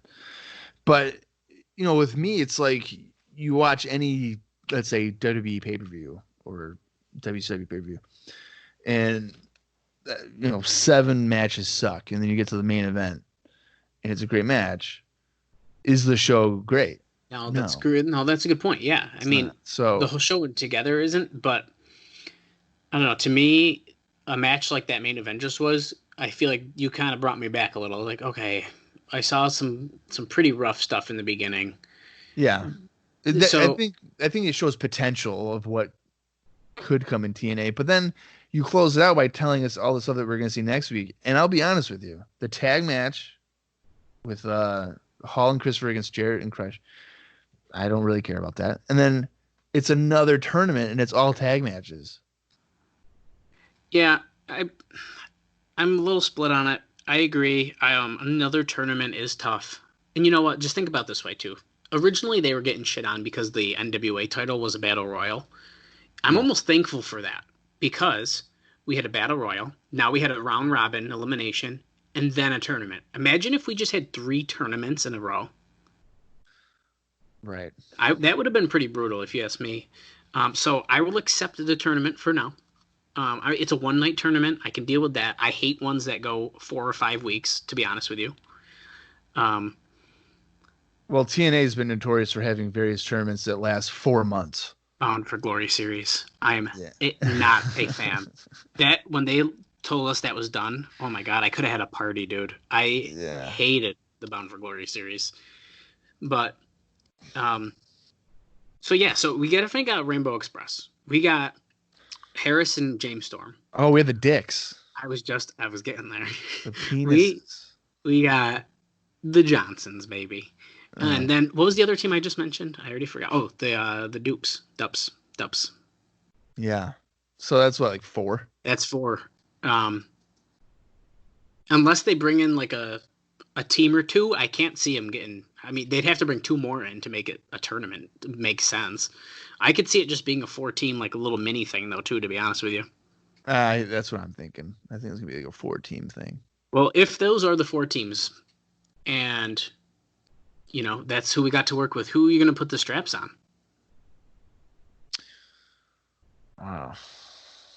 Holy tough. shit! Oh, you know what? You have the Flying Elvises too. They could be in there. They could be in there. All right. Okay, so let's say this: Johnsons, the Dups, Rainbow Express, Elvises. Could we see York and Matthews again? I think we easily could. Okay, so we'll put York and Matthews. Storm and Harris. Storm. Oh my God. Yeah. Storm. How do we not say that? Literally yeah. Okay, so let's pretend that's our 6. We'll say. Yeah. What do you do? That to me, this is really tough. Honestly, I mean, obviously we have the luxury of looking back on this, so I know what I would be happy with, but that's not what we need to look at this out. I think you have to look at it like 2002. Like which one of these teams is going to go over and be champions? No, you have the New Church too. I don't think they're going to be in it though because All right. we haven't really got more of the new shirts besides Slash and Malice, and one of them is in a match already. So Could you imagine if TNA was like, our first champions were penises? well, that's okay. So that's the thing is Because, that like, is they that what put we're thinking? Like, that could be the team? because they put them over pretty big on the first show. They did. Um, so that's where I get a little nervous. I think my gut is like, okay, like Harrison Storm had a wicked good match. Like I shouldn't say, slow down there. Not a wicked good match, but they teamed well and the crowd was super into them. They got a big win. Right. I could see them doing the same thing they did with Styles. Let's make some stars tonight. Let's put the straps on these two new kids and see what happens. So I could see that. If you put it on the the Rainbow Express, you got some our first heel champions, and people would probably be pissed. I could see that being a win too. See, I was thinking Rainbow Express just so that they can be like, see, our lifestyle is better because we're champions. Because we won, and yeah. York and Matthews would be in there for a squash for sure. Elvis is I could see possibly getting further in the tournament if they are in it, and kind of moving on. But yeah, you know what I could see honestly being like the finals if these are the teams is I could see it being the Johnsons and like Harrison Storm or something. Dude, if they went with fucking penises as champions, good lord. Interesting note, we did not see a flashback to that moment or even like nothing backstage. It's also interesting to point out that this show definitely had less segments than the first show. Well, yeah, I mean, having it be taped, probably. Well, at the same time, though, they mentioned in our observer notes originally that the second show would have more segments because they wanted to be able to fill that time, like pre-tape segments and stuff. Right. Not saying the matches they did instead were much better. No. I would have rather some segments to further some other people backstage or something, but I don't know. So for me, I'm just gonna say it. It's not a thumbs up show. I agree. Overall, not a good show. I'm gonna stick thumbs in the middle still. I'm gonna play it safe. I can't do that. Dude, that last match. The last match is great. Okay, but it took us an hour and 10 minutes to get there. Yeah, but I don't know, man. That match was that good that it literally could have taken the show from being a shit show to, okay, you got my attention and it was good. See, I can't do that. I know you can't. We talked about that earlier, and I totally understand. That's like saying, I've been in a relationship for 5 years, and let me tell you, for 4 years and 11 months, it was shit. But you know what? He was really good to me, or she was really good to me for a month. So it was a pretty good relationship overall. No, I can't do that. It's a bad show. A great match at the end. But overall, it's a thumbs down. I mean, yeah. It's a thumbs down. Okay, fine. It's a thumbs down. It's a thumbs down show. Great main event. It's a thumbs down, but that main event's 2 thumbs up for me. Yeah, the main event, the thumbs up. But everything else makes it, unfortunately, thumbs down. I get it. I mean, you can't deny it. Yeah, I've talked you into it. You did. And you know the nature of me has worn you down. Yeah, and I don't think you could have talked me into saying the first show wasn't a thumbs in the middle because, like, I was pretty entertained in the first show. But this one, you can talk me into pushing that thumb down. Yeah. For me. But yeah, next week we get apparently Shamrock and Slash in the title tournament, and then Killings and Jarrett against Hall and Christopher. Yeah, I mean, I'm not thrilled about that, but there we are. Yeah, I like tag matches. I think the tournament will be okay. I'm not sure if I'll like these tag matches. I don't like that they're doing another tag match that's not in the tournament, though. I don't like that at all. That's what they do. Here we are. They do a lot of things that doesn't make a lot of sense. We'll see that over the years that we potentially do this. But you know what? It was a lot of fun.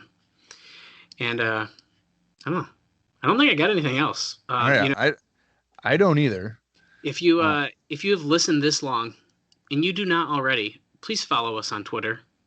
We are at Cross the Line TNA, and on Facebook you can search us at TNA Cross the Line Pod.